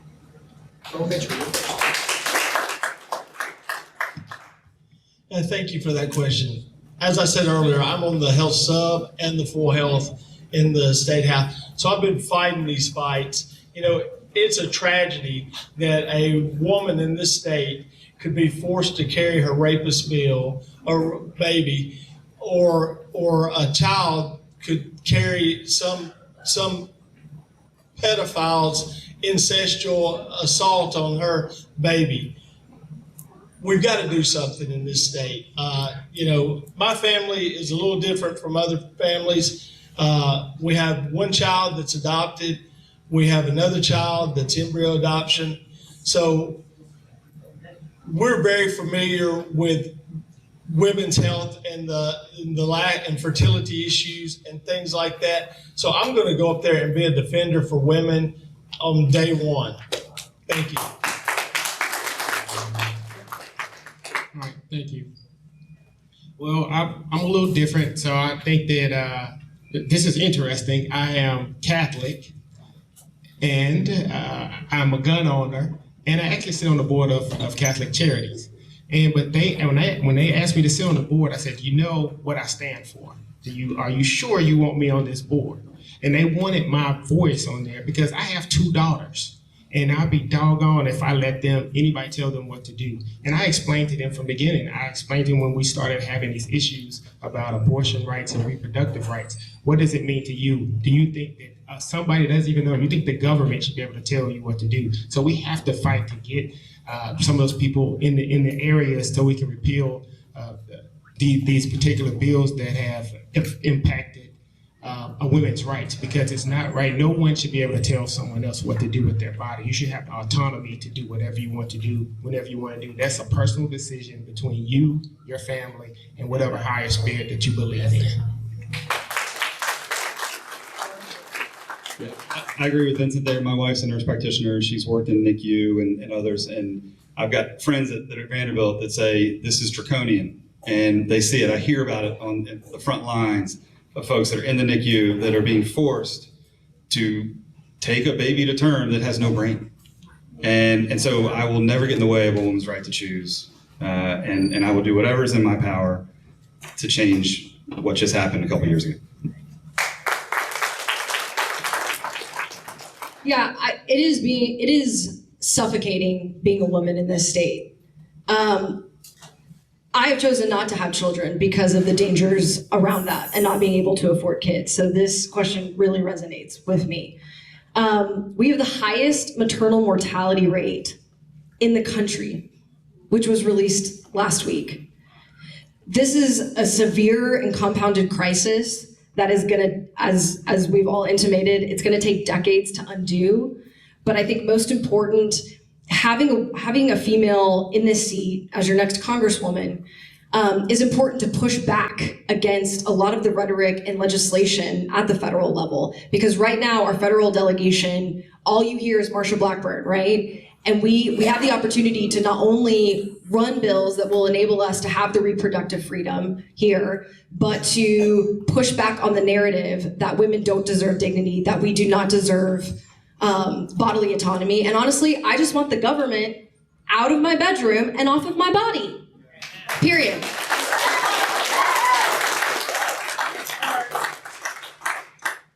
Jonah is our last question from the audience, but please remember to vote in the straw poll. And after his question and their answers, we'll have a 3-minute closing remarks from the panel. Hi, I'm Jonah. I'm born and raised here. My question is, what will you do to protect special education and improve it? Because I was a recipient of special education and they didn't know how to handle me, and they pretty much failed me. So we need to protect civil rights. Yes.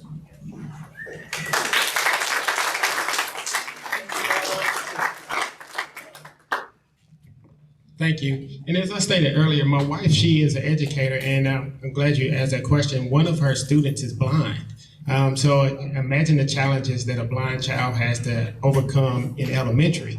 And so I'm a big proponent of making sure that we protect those who need the protections, especially in Tennessee, especially when they just passed this big, bad, beautiful bill that's going to try to roll back some of the protections that we have in these schools, because it's very important. Every child deserves an equality education, regardless of your ability or disability. And so we have to make sure that we protect those, because if it comes back to the states, they have shown that they don't care about our kids. They want to keep us undereducated. They want to keep us poor.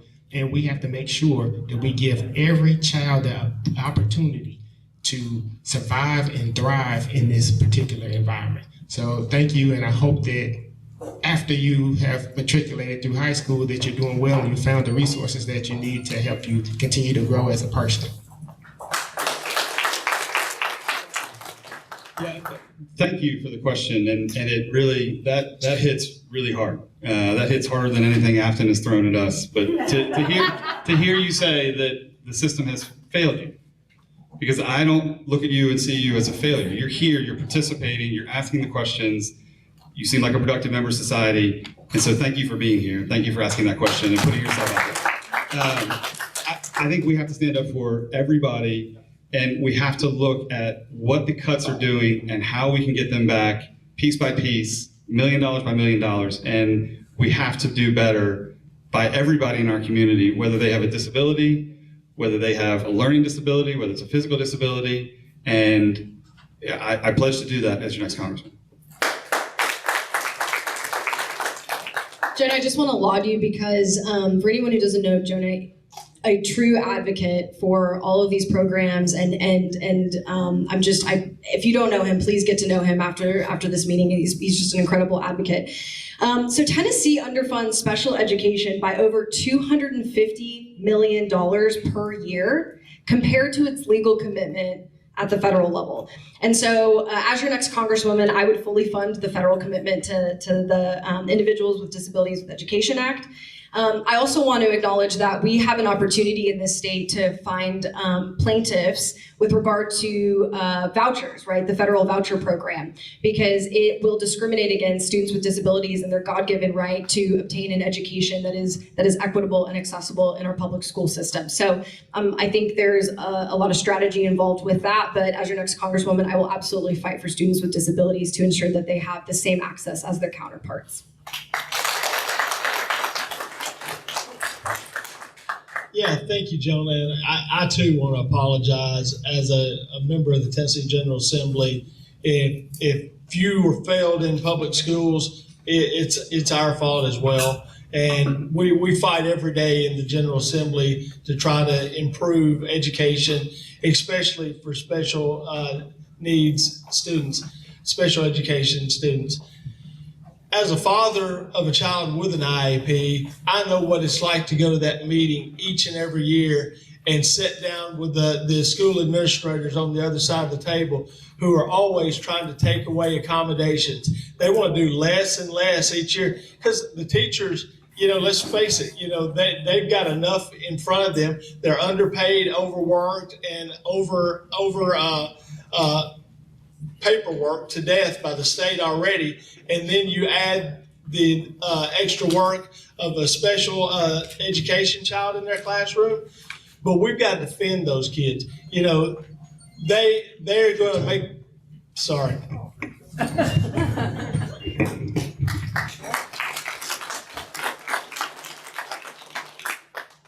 We will now move on to final remarks of the evening. You'll each get 3 minutes to make your closing remarks here. We're doing this in alphabetical order by last name.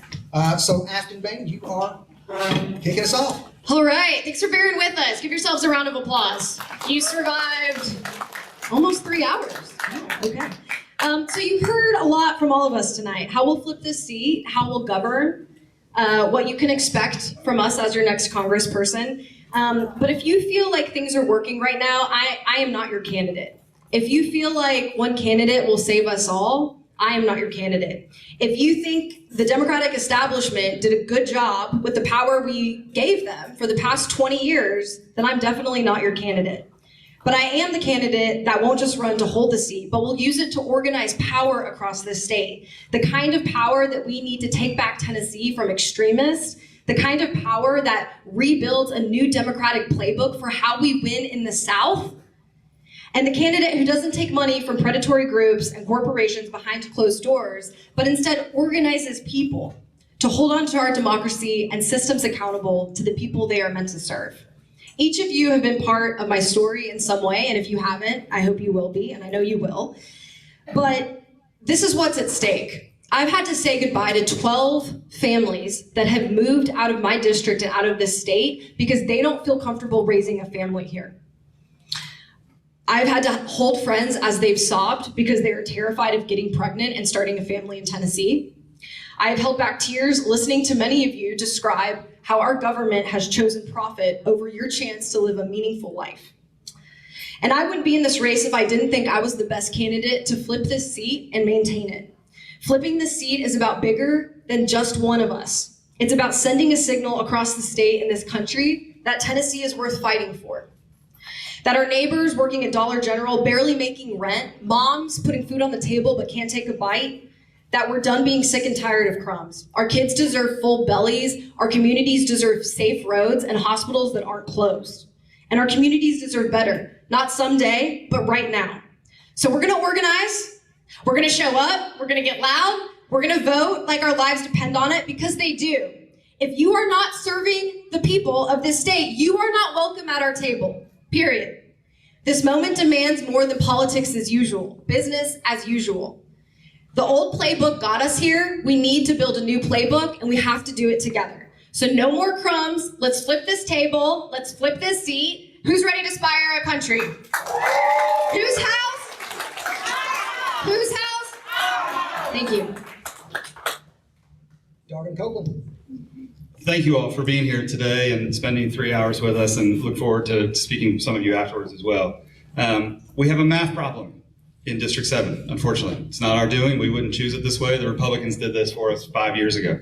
But we have a math problem.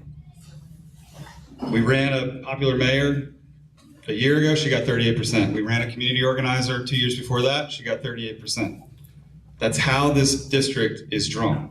We can't change it today. We can't change it for this election. The candidates on stage I share the stage with, I'm not running against them. I'm running with them. I'm running against the now 18 Republicans that have pulled papers that want to run. We've got a January 6th insurrectionist. We've got a Nazi. We've got somebody who wants to shut down the Department of Education. We've got another Ogles. It's a clown car of Trump first Republicans. And if we're not careful, one of them could hold this seat. And if they win it this year, they're going to hold it for a while. That is the math. The colleagues up here that I'm sitting next to win in their districts. They win in Nashville. They win. They win in safe seats that are drawn for the Democrats. The Republicans have said, well, we gotta have some Democrats and we're gonna draw this and we're gonna let these folks have this, but we're gonna take the rest. We have 99 members of the House. Democrats have 24. When I moved here in 2003 to run a special election in East Tennessee, we had 56 of the 99 seats, and we've lost them. We've lost them because of gerrymandering. And if we keep this up, we're gonna continue to lose, and we might lose this seat. Phil Bredesen was 47 when he ran for office. He was a businessman. Some people think he might have been too moderate. I think he was pretty good. I'm 47. I'm a businessman. I've spent my life working in Democratic politics. You can't question who I am or where I came from. But as I look at this bill pass, and the NPR bill and others, and the Republicans saying we want to do more of these, I can't sit idly by and let us lose another seat. I have a great life in Nashville. I love my business, I love my family, I love coaching my daughter's soccer game I just came from, but I have to step up and run for this seat. I'm not gonna be a career politician. I don't wanna be a creature of Washington. I don't wanna be there for 20 years. I wanna serve until we can put this seat back together, and then Aftyn can primary me and she can have the seat. I hope you'll get a chance to get to know me. I am the unknown in this race. I appreciate you guys coming out. Thank you. Vincent Dixie. Again, I know you've heard this all before, but thank you again for spending Saturday afternoon with us. You could be doing a lot of other things, but you are here, and I truly appreciate that. That shows that you're engaged. So that's one of the things that we've talked about since we've been here, engagement. And we need people like you to get engaged in our communities, in our political landscape, because without you, the people, we have no power. We have to get the power from you so that we can go fight for you. And I'm here to fight for you. This is my 4th term, which is going into my 8th year as a state legislator. And I have consistently fought for my community to make sure that they have a voice. And that's what we need, is a voice. And right now we have too many people that have just given up on voting. They've given up.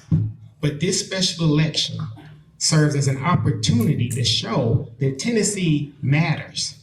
And we are not giving up on Tennessee. We're not just gonna let them have this. We're gonna fight back. That's why it's very important that you go vote early on September the 17th. Can you say that for me? What day? September 17th. And take 3 people with you. Take 3 people with you. So please make sure you go do that. And we can flip this seat, but we can't do it by ourselves. It's gonna take a coalition that we have not seen before. And we're all gonna have to work together in order to make this happen. Any one of us could win the primary, preferably me, but any of us can do that.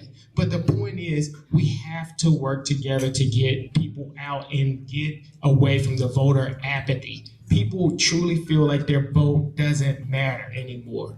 And we're here to show you and to tell you, if you can't see on the news that your vote doesn't matter, I don't know what else to do to wake you up. But it is our duty to make sure that our neighbors, our friends, our family, get out and vote. Please make sure that you have a plan to vote. And please do not wait till election day unless you have to. But please get out there to vote. I would love to have your support. And I'd love for you to get behind my campaign, because I think we can do something special here. We can flip this seat. And we may not get this opportunity for a long time, but it's here. And if we flip District 7, then guess what's next?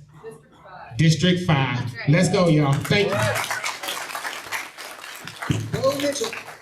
Yeah, thank y'all again for enduring us for this long. But first and foremost, I want to thank my wife Chastity of 26 years, for coming out and putting up with all of this as well. You know, I'm a husband, I'm a father, I'm a former Metro councilman, and I'm a state representative. I think all of us in this room have had enough. But now it's time we got to channel our frustration, our fear, and disappointment into action. As Vincent said, on September 17th, we need you to go vote early, but after that, you got to get to work. Your vote's in the bank then. That's when you got to go get your friends, neighbors, people you can knock and drag to the polls. Because it's going to take every known Democrat that we can get to the polls to win. We've got the enthusiasm on our side, but they've got the numbers. So we've got to be more enthusiastic. In my safe district, I keep hearing about my safe house district. We have to get over 90% of the known Democrats to the polls, and we do that in early voting. I've done that cycle after cycle. I've been the number one target for the Republicans. I was that for 3 cycles in a row. If we didn't get those voters out in early voting, I knew I was going to lose in my safe district because it was a Republican district by 10 percentage points until recently. So we've got to work early and often. As they say, early to bed, early to rise, work like hell, and organize. And that's what we got to do. Thank y'all so much.